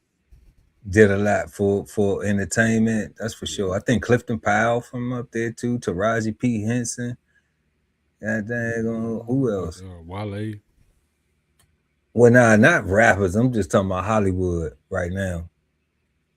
You know? I mean, shoot, man. I mean, all you got to do is say one, and you already said it. I mean, David Chappelle, man. I mean, that's the dude, Terrence Howard from there too. Really, I didn't know he was from DC. Mm-hmm. Okay. Yep, Terrence Howard too. Oh, Terrence Howard be. I'm gonna get your ass, boy. Yeah, it's a bunch of metropolitans that then invaded Hollywood. But yeah, man, shout out to that, man. Which is you got a favorite Martin episode you could recall? Man, there's so many, man. I really don't have a favorite, man. You know, I don't have a favorite. You know, I did like all the skits, the bruh mans, the Roscoe's, the Shanays. From the You know fourth, what I'm from the saying? fifth floor, From the fifth floor, brother from the man from fifth the floor. fifth floor, and they always coming through the window and whatnot. But nah, I can't really say I have a favorite because it's just so many of them, man. You know what I'm saying? It's so many episodes. You know what I mean? And they were definitely funny. You definitely don't get TV like that no more. I think the closest thing that you got to that, What was your favorite character on there? Like what was your favorite? No matter who played it, no matter Martin. Yeah, but I mean, which one? Just him Just being him, Martin. yeah, just him being Martin. Yeah, You him know what being I'm Martin saying? was. Yeah. But I liked old Otis, Otis. old Otis, the security guard. Roscoe Brown. Yeah, That's Roscoe. That's Roscoe. Yeah, that's Roscoe. Which one was Otis? I got him confused. Which one? I thought that was his name. I think it was Roscoe. I think it was. I can look it up. I don't know, man, but you know, I like the security guard. I like when they was out there fighting with the kung fu dude and all that, and Black Belt Jones or something like that. Martin, he kept it funny, man. That's gonna be dope. I can't wait to see the episode, y'all. Y'all look out for that. That's the Varnell Hill Show. Did you miss me? And man, shout out to Martin and Tommy Davidson. Years later, bringing back the classic, and you know, we're gonna be checking out that flavor, but we're gonna go ahead and jump into our segment tonight, Too Many Mimosas. Mimosas, presented to you by DBCHEFTV. So first we got a church pastor with HIV touching little boys. Polk County investigators say this church pastor is in jail, charged with sexually battering a 14-year-old boy. They say Timothy. Just a clarification, it is Otis. It is Otis, huh? It's Right? Otis. Does it Otis? Yeah, man. Yeah, Man. But this dude right here, though, this is foul. Y'all make sure y'all take a good look at this dude, because you won't be seeing this face no more. Thank God. Cheneyfield admitted to having sexual relations with that boy, who investigators say he met on a dating app. Just hours ago, Cheneyfield made his first appearance in court. He's facing multiple charges, including child battery, traveling to meet. Real quick, I just want to say this, right? Look at these guys. Yeah, there's a lot going on. It's a lot to unpack up in this picture. Look at these guys right here. Just look at these guys right here. What will make you want to leave your house and do something that's gonna have you go chilling with them? Right. And they literally chilling. Look, they cold. It's cold up in there. That's crazy. What will make you want to go? Is there anything that when you leave your house, you want to go and kick it with them? Man, dude in the back in the row, he's sitting in the rollator. You got the other white dude across from him looking like he might be like a serial killer. Dude on the front looking like he ain't taking none, but he done gave it all the way up. And then the guy behind him. You said homie in the front pew looked like he gave it all the way up already. Yeah, he didn't know. He looked like he on that. He gave it all the way up. He wasn't taking it. He was taking it.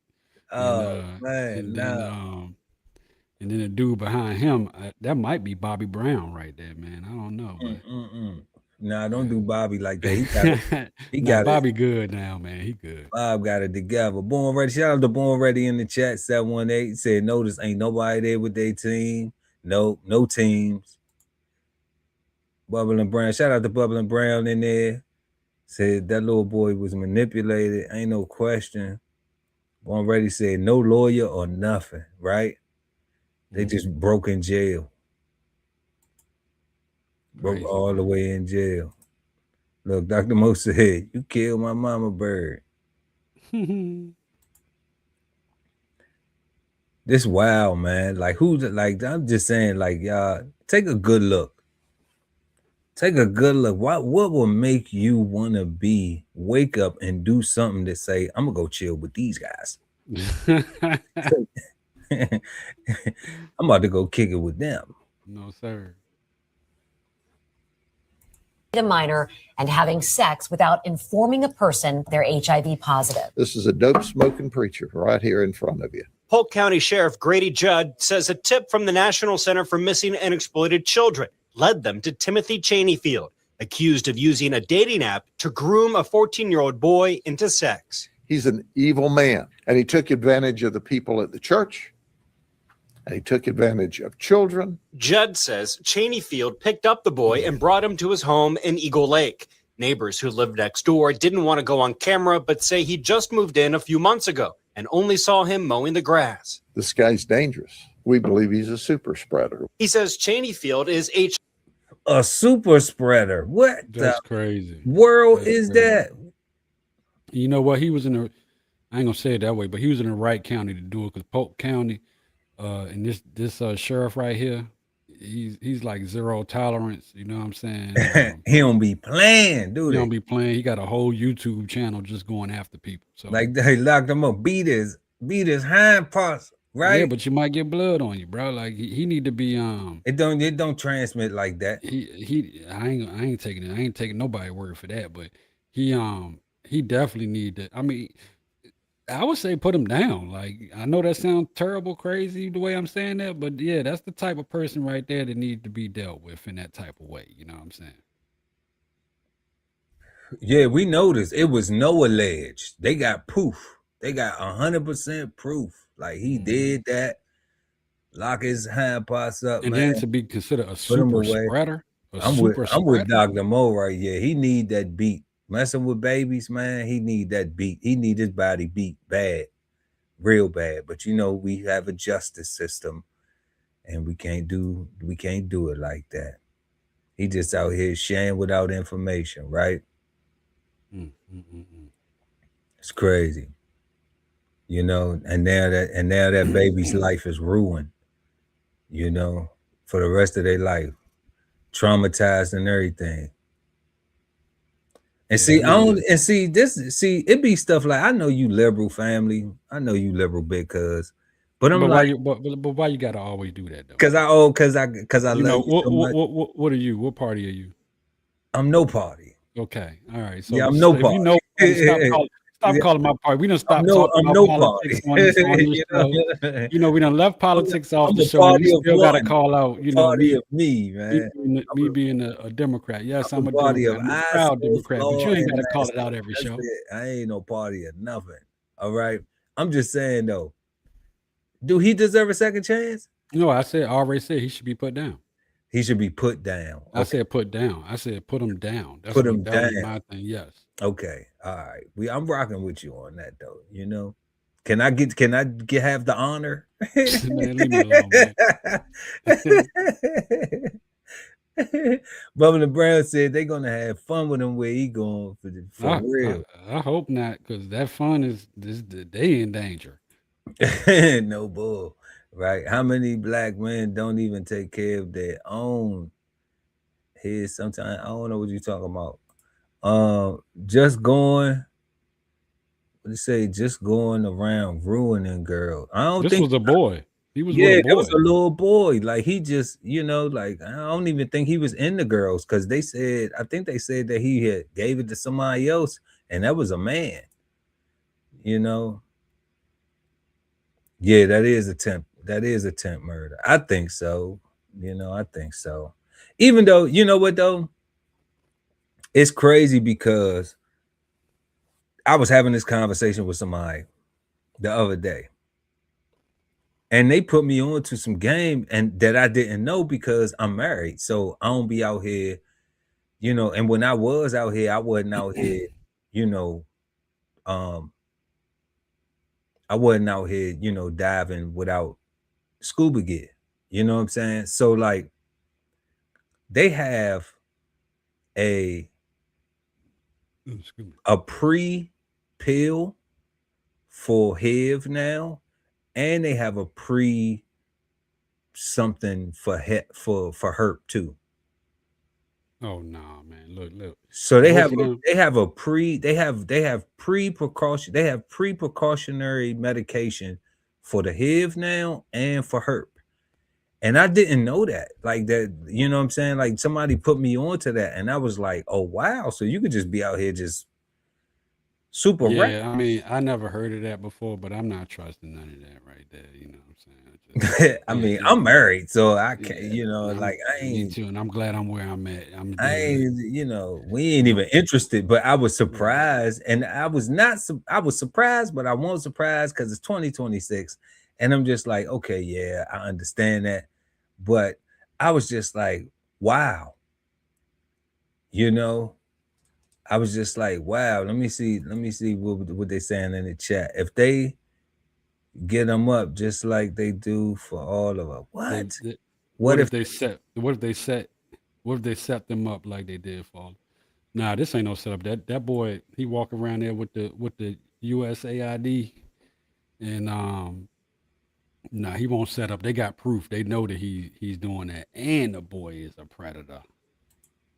Man, if he didn't do it, he would be acting a fool. Oh no, yes, there's some meds to keep it under control. Yeah, and that's crazy to me.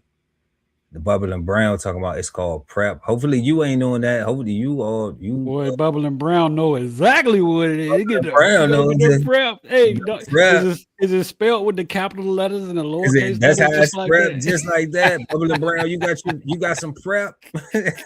Nah, we ain't doing that. Bubble and Brown sound like you got the PrEP, you got the whole package. Hey, look, boy. You know what I'm saying? They called a joint for COVID too. Yeah, they got a joint for COVID too. Okay. Look, Bubba the Brown laughing. We just teasing you. We don't know what you want. But He said I looked it up. So yeah, that's crazy. Look, that's wild right there. Sound like Mr. Make It Happen. Oh Lord. That's crazy though. We appreciate all y'all pulling up in the chat, man. Make sure y'all smash that like. We're gonna continue this foolery. HIV positive and didn't tell the boy before they had sex multiple times. He's also charged with not telling another man he has HIV. That man telling investigators he later tested positive for the disease. We fear that there's other victims out there because he was very aggressive and very adamant about having sex with apparently adults or children. Cheney Field also worked as an employee with the Polk County school system. A spokesperson tells us he started as a substitute teacher before leaving as a network manager in 2024, adding they're glad he was arrested. Damn, so that boy was up in the schools. Man, we're glad he was arrested too. Get his ass up off the streets. This wild ass. It's crazy, man. Get him up from around the babies, man. He messing with boys. He messing with the young brothers, man. Like that is crazy. And then working up in schools, who knows how many babies have been affected by this, Yeah, they say he was aggressive. They believe there's more victims out there. Horrible, man. It's a shame. And see, I already know you said he should be put down, but it's a shame we don't do that. It's a shame when we see stuff like that we can't do like they do in other countries. And it's just like, okay, the families of that young man, yeah, he was online unsupervised, so there was some negligence to the parents. Okay, cool. But once that all happened, I think the parents should now be able to put him up against the wall, turn him around if you need to, and tear his ass up.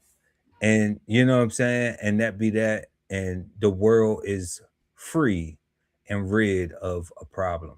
Some people say that's extreme, but I'm just like, think about your babies. Think about your babies. Why not? And then it sets a precedence that, for people not to try that. That don't mean people gonna stop. These sick individuals ain't gonna stop because they're gonna try to get slicker and slicker and try to do whatever. But once you catch them, then you bless them. And that would be, you know, that would be doing a service, a human service to mankind, to all of mankind and everybody else. You know, I think it's a good point too, you know. But let's go ahead and jump into this next one though real quick. Did you give him way too many? He had way too many. You know what? You're right, family. For this guy right here, what's his name? I don't even know his name. But somebody should have cut him off a long time ago. They've had way too much to drink. Cut them off. Yeah, we're gonna double up on him because he should have been cut off. Everything cut he off. should have been cut from the throat. He should have been cut off. They've had way too much to drink. Cut them off. Yeah. So we're gonna go ahead and jump into this next story, y'all. We got road rage that leads to a pistol whipping. Okay. 2 vehicles were involved in some type of traffic dispute. The drivers were in the Cumberland Boulevard Cobb Parkway area. Words were exchanged, but both drivers kept going. Police say when the driver of the black car pulled into his complex, he realized the other car was right behind him and got out to talk to the passenger. That's when things escalated. All right, we're gonna pause it right here. So you driving, somebody cut you off or whatever, but you driving home and you realize this person's still following behind you. Is you getting out the car, cuz? Nah, I'm gonna keep driving. Because what I see here is that he got out the car. He pulled into his, and because he's all the way up on their car, he talking to them, woo woo woo. You know, he walking back, you know what I'm saying, thinking he about to get in his car and pull off. Young boy, how about the car?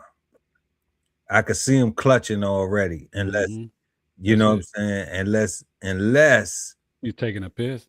He's grabbing his stuff. That's what you know what I'm saying. Because I see his drawers. I see the top part of his posterior. You know what I'm saying. So we already know his pants ain't pulled up. He got his butthole out in the air. Okay. Boy. Yeah. Okay. Now he done walked all the way up on him. Now what I'm thinking is from this time to this time, he had enough time right here to hop in the whip and roll out. But I'm trying to figure out why he jumped out the car to go say something. Okay. Well, you know, at the same time, the guy in the black car that's being followed, he already pulled his car all the way over, jumped out, and made his way all the way to that man's window. You know what I'm saying? You can't. It's 2026. You can't do that. I'm saying he ain't had no blick on him though. Like, so you That's can't. why you can't do that. Yeah, like if you ain't doing that with the blick on you, or you ain't nice with with the paws, but you gotta be. But the young players, they don't want to be. They ain't pawing nothing out. Yeah, you know. So it's like, should he have driven to? Should he have called the police? Like, man, I got some people following me, blah, blah, blah, you know, and then kept it smooth. Or, you know, if he had some family or something around. Hey, But man, you know the crazy part about it is, he went to an apartment complex. One thing he went about home. He was going home. Right, and they said to his apartment complex. To Right? his, yeah. So the one thing about an apartment complex, it's hundreds of people that live there. You could have just gotten into a road rage incident with a person that just so happened to live in your same apartment complex. You see what I'm saying? He stopped the car right there. Now, what they should have did was went around if they did live there. But obviously they had something to say to him. He had something to say. But getting out the car and walking back there, you know, unarmed and shit like that, you know, or not ready for no smoke is crazy. Look, Born Ready at 718 said he don't have a pistol because you can see his ass out. Right now, that's where you wrong at, Slim. That's where you slept. That's when you got pistol whipped. Okay? Because I'm saying I seen the young boy get out clutching from the back. That's what I seen. From the back. You see what I'm saying? I seen him get out clutching because I ain't always been the man that I am now. I ain't always been a grown up. I ain't never always been responsible. Give me 1 second. I gotta step away. Yeah, you got it, family. I ain't always been that dude that thinks before, tries to think before we do stuff. Some of the players still mess up every now and then. I'm human. I make mistakes. But we ain't doing that, though. We know, like Outkast say, don't pull that thing out unless you finna bang it. Bombs over Baghdad, over Iran and all that. Egos, right? I don't know if, you know what, Bubble and Brown, you got a point right there. That is egos, because for him to get out the whip, okay, and do all this right here, that is ego, because he could have just kept it moving, going straight to his crib, not tripping, maybe even called the police or whatever, and not even did, not even did all that. He had a choice too, but he didn't do that. What Born Ready said, he said he did not have a pistol. He was riding with a white girl. If you painted it and he was showing off, I don't know. I think you wrong, Slim. I don't think you know what you talking about, son. You ain't seen the tape. I done seen the tape. I know what's happening. Okay. Said, what about the white girl that's driving the car? There ain't no white girl driving the car. This is black on black violence. Okay. This is 100% black on black. This is African American ignorance. All right. And we gonna get to that. Cold season's back. Let's run it. Got out to talk to the passenger. That's when things escalated. He didn't want the people to know where he lived. Wow. And when he walked back to his car after exchanging words again, the passenger of the second vehicle, who's a male, got out and a physical altercation ensued. The passenger punches the driver of the black car in the face. Man, Slim don't know how to box at all, because I swear, if a young boy ever jump out on me like that and try to fire all from that, you see where he pulling that from? He pulling that from his hip. You see him lining that up. He ain't paying attention. That first joint right there that he swung and landed right here, man, come on, family. I'm weaving all that, and I'm probably... Passenger punches the driver of the black car in the face multiple times, knocking him to the ground. The passenger then pistol whips him. The driver of the silver car gets out, and eventually she and her passenger both get back in the car and leave. See, I hate it because I would have made that young boy shoot me. I probably would have took his pistol if I would have seen it. But the problem is though, like, sometimes when you whooping somebody, you don't see the pistol and then you get shot because you busy whooping and they trying to get you a ball for them. So, like Born Ready was saying, that's not a white girl. That's a sister. You know what I'm saying? And this is a problem, because this what I'm thinking happened. Looking at this whole situation, all right, she got cut off. The jit in the passenger seat, he riding, he a passenger. She got cut off. So she orchestrating. She saying, I can't believe. Then she like, follow, you know what? He like, follow. Now they both mad. They both don't have nothing more important to do in their life then follow this man, realize that almost don't mean nothing. If they was about to be in an accident that never happened, right here, ain't nobody crashed up. So I don't care. From the news article, it said they had it's road rage. Road rage incident. Right? They did not have an accident. That's almost. You almost crashed into me. You almost hit me. I almost hit the lottery. I almost won the bingo event. It never happened, idiots.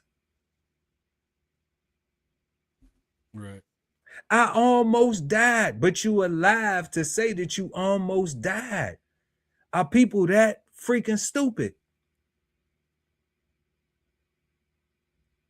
It's almost always gonna be the cause for you to react emotionally for something to really happen to you.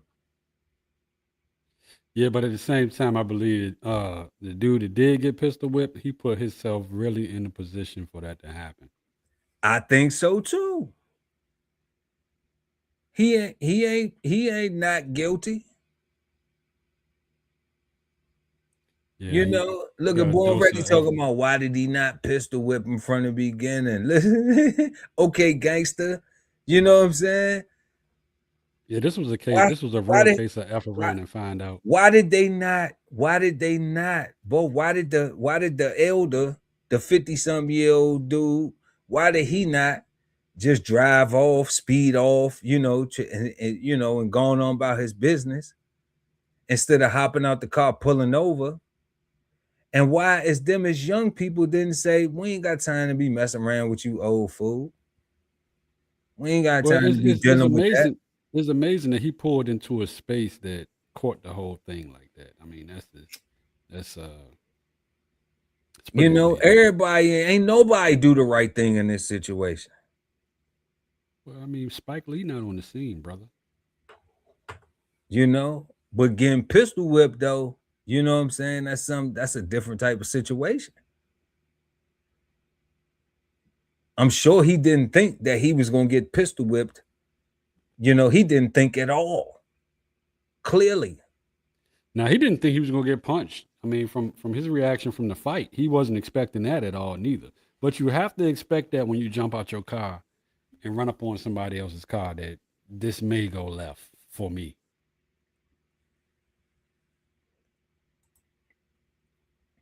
One thing about us that I know, that all of us know, you can't hold a pistol with your pants dragging around your, okay. I'm just going to say, yes, you can. Yeah, because he had it. He fought with it before he pulled it out. And it was in his waistline or in his drawers or something. And I don't know who us is. He act like Born Ready 718, act like he know us or something. I don't know who us is, though. We appreciate you in the chat. Make sure you smash that like button. But at the end of the day, though, family, you know what I'm saying? Yes. You don't know who Born Ready is? Nah, I don't know. 718, that's like a New York, Brooklyn or something like that. Born? Yeah, I don't know who that is. Man, go ahead, man. I don't know who that is. It's somebody, stop playing, bro. It's somebody in the chat. You know what I'm saying? Talking about one thing about us. You know what I'm saying? Like trying to put that on me. Like I don't do all that. Okay. At the end of the day, I'm saying he shouldn't have jumped out if he knew he ain't had no hands. Okay. And he should have expected that it could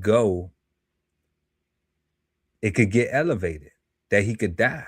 That's something so simple. People die about stupid stuff every day. And what I'm talking about here is that we need to be more aware of our actions when I was talking about like how we treat each other, because you may think that it's cool to be disrespectful to somebody. And you don't know, just because you may think that person is really cool, that person is meek and timid and this, that, and the third, but you don't know if your disrespect might get you killed. You don't know if that person may be like, you know what, you're going to be the last person to disrespect me, and I'm going to demonstrate on you. You don't know that. Right. And you don't know what that person considers a level of disrespect. And you don't know what that person considers a level of disrespect. That's fair. You know? So like that, and that's why I be like, you know what I'm saying? Like, people need to be paying attention. Like, if you're ready to go, and this is why I have a problem with it in totality. People cool with being disrespectful, but then they not cool with apologizing for their disrespect. You know? And that's why I be like, it's so much sucker-ish going on nowadays that's accepted, because somebody will say that this guy is a victim.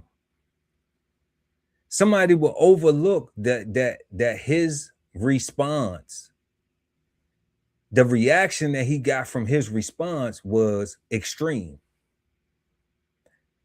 They won't allow him to take accountability for saying, like, bro, you should have never got out that car. I think any normal person look at it like that. You put yourself in that situation when you pulled over and got out your car. You know, even if you was close to your home, you could have made a U-turn, went back out on the main road, and drove until you seen a police officer. You were safer in your car. He could have called from his cell phone 911 right. and just said, somebody following me. You know, That's can right. y'all come? I'm on this street right here. That's Drive right. until All you that. see a street sign. You know what I'm saying? It was so many other options for him other than to get pistol whipped, other than to carry it like that. And then the young boy and the young lady's response was to say, oh, nah, we feel some type of way, so we want to show you how we feeling. Yeah, they said not today. That's what they said. You see what I'm saying? So you can't play with people and think that it's just going to be all sweet for you, because you don't know how they feeling. You know, it's not enough compassion. It's not enough consideration out here, man. Like, yeah, and I mean, I believe you bold and disconnected to even do that. You know what I'm saying? Just to run up on somebody's car. You don't have no idea who it is. I mean, normal people trying to get away. You know what I'm saying? Trying to get away. So, I mean, it's that ain't it. That ain't it. That's bad advice for anybody to go and try to do that. You know what I'm saying? And maybe he was at brunch and had too many mimosas when he did it. So I think both. I think everybody did, because I don't take them young people off the hook for, you know what I'm saying, because now she complicit. You know, like they just ruined their life. They just ruined their life. yeah, well, she'll yeah, I mean, you know, Family, she gotta carry that. She gotta carry that for the rest of her life. Yeah, they get lawyers and stuff like that. You know what I'm saying? She'll be all right. She get a lawyer. He gonna the dude that did the pistol whipping, he definitely probably gonna catch a charge now, unless he say he felt threatened or he said he thought the guy had Cuz a she gun. gave him the pistol. I think so too. Hold up. Car pulled into his complex, he realized the other car was right behind him and got out to talk to the passenger. That's when things escalated. He didn't want the people to know where he lived. And when he walked back to his car after exchanging words again, the passenger of the second vehicle, who's a male, got out and a physical altercation ensued. The passenger punches the driver of the black car in the face multiple times, knocking him to the ground. The passenger then pistol whips him. The driver of the silver car gets out, and eventually she and her passenger both get back in the car and leave. Look, she laughing. You see her laughing? She laughing. The driver of the black car, who is in his 50s, can be seen staggering to his feet, then falling again. The driver of vehicle 1 was beaten pretty badly, pistol whipped with a firearm, and he sustained significant injuries, one that required him to have a surgery. The incident happened in late June. A little more than a week later, police identified the driver, 18-year-old Haley Kirkpatrick, but she refuses to tell police the name of her passenger. There's now a warrant out for her arrest. Too many mama. They'll find out who he is. Yeah, lock her ass up and lock his ass up too. Yeah, they're gonna subpoena her phone records and get straight to him. Lock both their ass up. Look, Born Ready talking about, that's what I'm talking about. What you talking about? The pistol whipping? You got height. He got height. Boy, stop being ratchet. He got hype off the pistol whipping over getting cut off in traffic. I'm not jacking that. We not cool with that right there, family. You know what I'm saying? We ain't on that. That ain't cool, man. You don't do that. You said they ain't gonna be able to get him. Shit. You know what I'm saying? They will. Listen, they got him on camera, and they right. and they got a warrant for her arrest. As soon as they get her phone, they gonna know who he is. Yeah, so it's just like, come on, family. We in 2026. Like, we still seeing hangings, but they solving a lot of crimes, though. You know, I think they're gonna solve that one too. We'll know if they're gonna share all the information with us, but. You know, and then that ran on the local news media where that was at. So at the end of the day, somebody gonna tell it. They're gonna be like, "Oh, that's Calvin." You know. So. Yeah. Put up a little reward. If they put 10 bands for him, he locked up. Man, they put 1,300 up. He gone. They put 1,300 up. Why 1,300? Why 1,300? I mean, that was just a number I put out there. You know, 1,300. They can 1,300. They can hit him for 2 day passes to Disney, huh? all that. Shoot, 2 day passes to Disney, and you can get him up out of here. Some Mojo Brook tickets. Some Mojo Brook. Mojo hitting for 13. Nah, he ain't hitting for that. But I mean, I think people will turn him in for some Mojo Brook tickets. I would turn him in for some Mojo Brook tickets. I know you lying. I know you lying. For Mojo real, funny, man. But yeah, man. Yeah, I want to give the driver of the black car and the 2 youths that was that made a horrible decision to respond the way they responded. You know, we want to give everybody, we want to say that they really had too much to drink, and somebody should have cut them off. They've had way too much to drink. Cut them off. That's right. Yeah, so that was too many mimosas, y'all, and yeah, that's I'm turning them in for a 40 ounce in the jawbreaker. Come on. Let me see right there. Little crackhead Ezel. Look, turn him in for a 40 in the jawbreaker. Crackhead Ezel. Oh man. Yeah, man. What he said I think the guy got pistol whipped, felt some type of way, and probably already got that. What? I don't know what that is. I don't know what you're talking about. Can y'all please use complete sentences in the chat, please? That's all I'm saying. And smash that like button, you know. But I appreciate y'all. We appreciate y'all for pulling up and rocking with us and keeping it funky, man. But yeah, like it's wild. It's wild. Like this is the wildest thing. I can't even imagine a road rage situation like that. And I've had people do that to me, and I just let them go. You know, and my thing is this is what I do. I do this right here. You know what I'm saying? Like if somebody all up on my bumper or something and they trying to woo, because I don't drive fast. I'm a player. I ride slow. You know what I'm saying? So if you need to go around, I'll pull over too. And matter of fact, I don't even pull over and look at you when you riding past. I look at you and keep it cool. You know what I'm saying? Like that's just my move. Like if you get on my bumper and I see that you want to go around, you ain't trying to take the right lane. Okay, I click my signal, get in the left, get in the right lane, let you go around. I keep it smooth. You know, because I didn't come out the house to go your speed. You know, and I'm gonna make it to my destination safely, and you're not gonna be the reason, and I'm not gonna give you a reason for me to have to shoot you in your face. You know what I'm saying? So that's how we current it. And I think that's fair. I think that's, like you got to know yourself. You got to know what you're going to do. And that's what I'm saying. Like with them young folks, they knew that they would turn up on the old head. That was easy, So it's like, why would you even, why would you do all that? Like why would they even think that like that was a cool move? And that's the problem. Like the young folks don't be thinking, You know, that was caught on camera. We got to see the whole action. We got to see the license plate. They know the little girl. They got her. They got a warrant for her. They just need her to tell on who did what, blah, blah, blah, because they already seen them do it and everything. Like, and nobody's holding the dude at fault for getting out the whip and going back to the car. They, you know, but he still shouldn't have done that.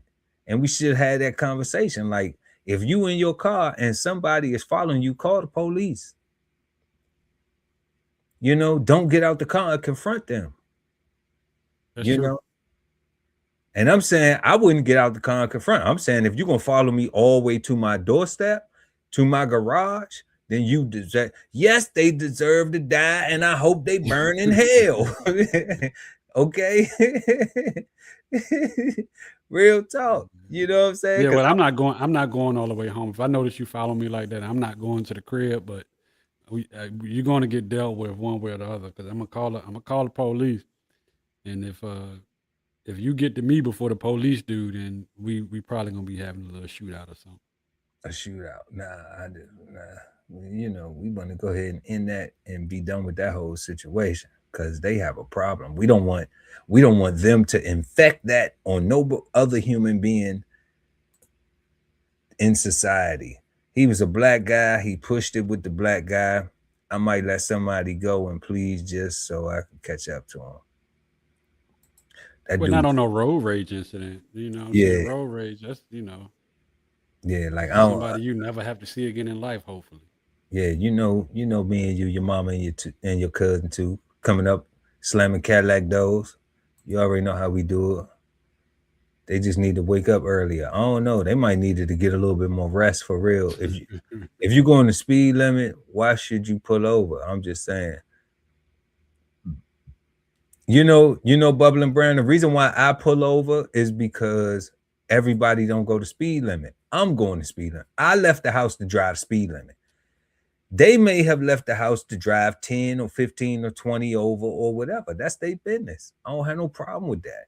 You know, but I left the house to drive the speed limit because I don't want no problem with Johnny Law. You know what I'm saying? I have law enforcement friends, and I understand when they bored, they poach. That's what they do. When they don't have any calls on the board, they poach. So I don't want to be poached. You know what I'm saying? I have a destination. When I leave the house, I'm not leaving the house to just go drive, to go joyride. I don't do that. I got a destination. So I got my seatbelt on. I'm driving the speed limit. I'm cooling. You know, that's my life. That's how I carry it. I ain't trying to do it. I ain't got to do what everybody else do. I ain't on what everybody else on. So that's why I pull over. I don't have no problem with pulling over and getting out the left lane, because, you know, it's the fast lane. On the highway, it say if you need to pass in the left lane, right? And slower traffic should keep right. So that's the rules of the road. And I'm just saying, if everybody tripping, you know, over an almost accident, you know, over an almost, and that's what I think that was. I think that was an almost that turned into now 2 young people ruining their life. And we need to stop that almost. Well, you almost did this and you almost did that. Well, almost never happens, you stupid ass. You know what I'm saying? Like, almost never happened. It never happens. Almost never happens. Every time, almost never happens. Every time. You know, so it ain't rocket science unless you just DDD. So if you just DDD, then stay in the house for real, you know, and leave regular people alone, man. You know, then we got okay, I hear you. True. And then we got horseshoes and hand grenades. I don't know, family. I ain't throwing nothing. You know what I'm saying? But some good game if you're paying attention to maintain. All right. So we had 6 topics tonight, y'all. Stories. Mississippi woman found hanging from a tree. That is crazy. Let's bring that back up. Cold Season, what you think about that, man? The Mississippi woman hanging from a tree, man. Shit's getting crazy out here. I think it's wild work, but I think I'm seeing it way too often now, you know. You seeing it way too often? What you mean you seeing it way too often? You heard somebody, whatever stories we heard about people being I don't know, hung. about 4 months ago, they found a black student hanging from a tree at a university.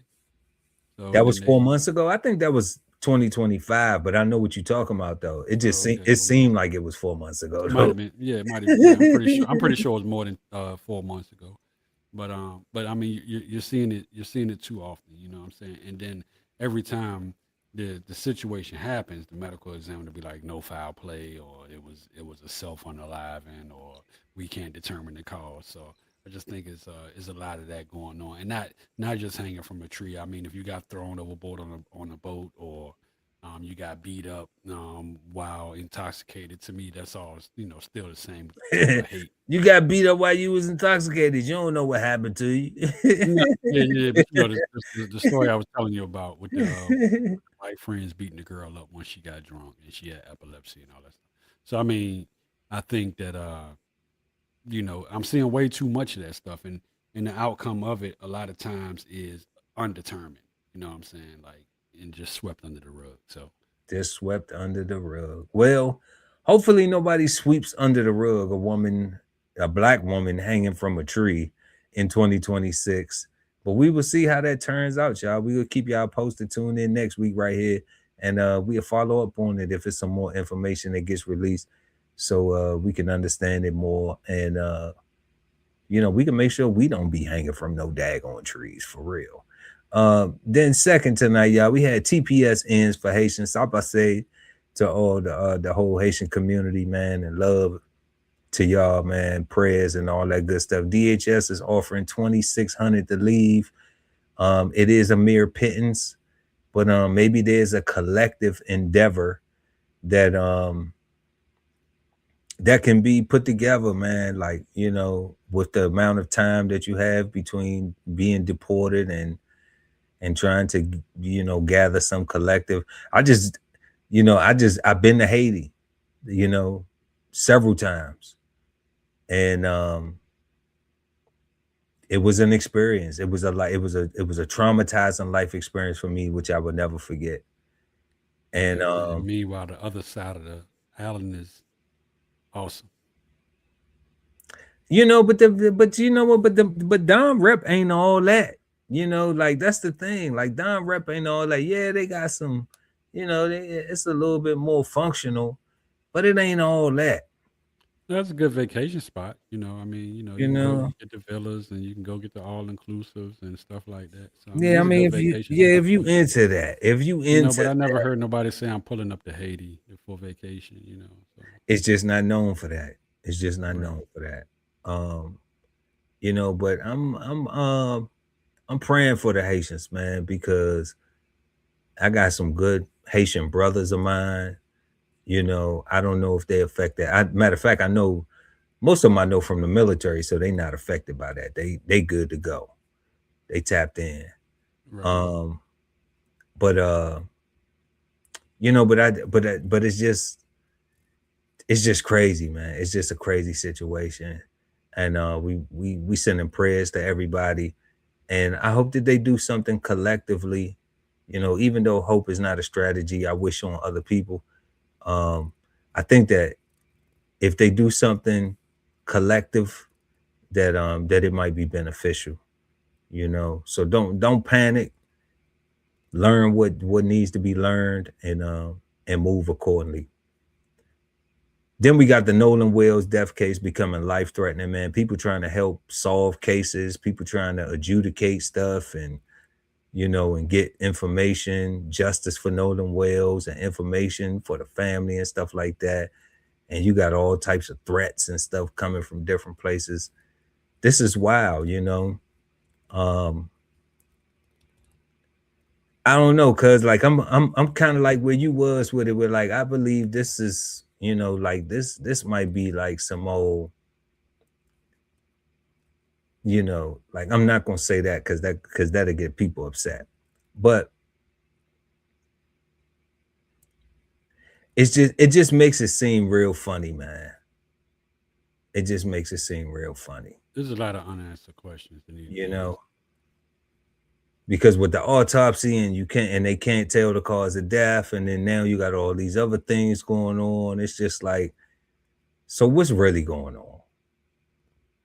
You know, it really makes me think, like, what's really, like, is this a distraction? Should we even be concerned about Nolan's Wells death if it's just going to be, you know, no evidence, no real this, no real that? You know, now the new news is people threatening the investigation. You know, like, it's like, is they playing with my emotions, Smokey? No, the pressure definitely needs to stay on the Nolan Wells case, and it needs to keep on being spoken about until we get some kind of answers. I mean, our government has a way of gathering intelligence and solving things, you know, fairly nicely, you know, and at a very high level. So at the end of the day, yeah, we need to stay on it. Because say we on it, so we on it. Moving to number 4, man. Mexican influencer killed during this TikTok live stream.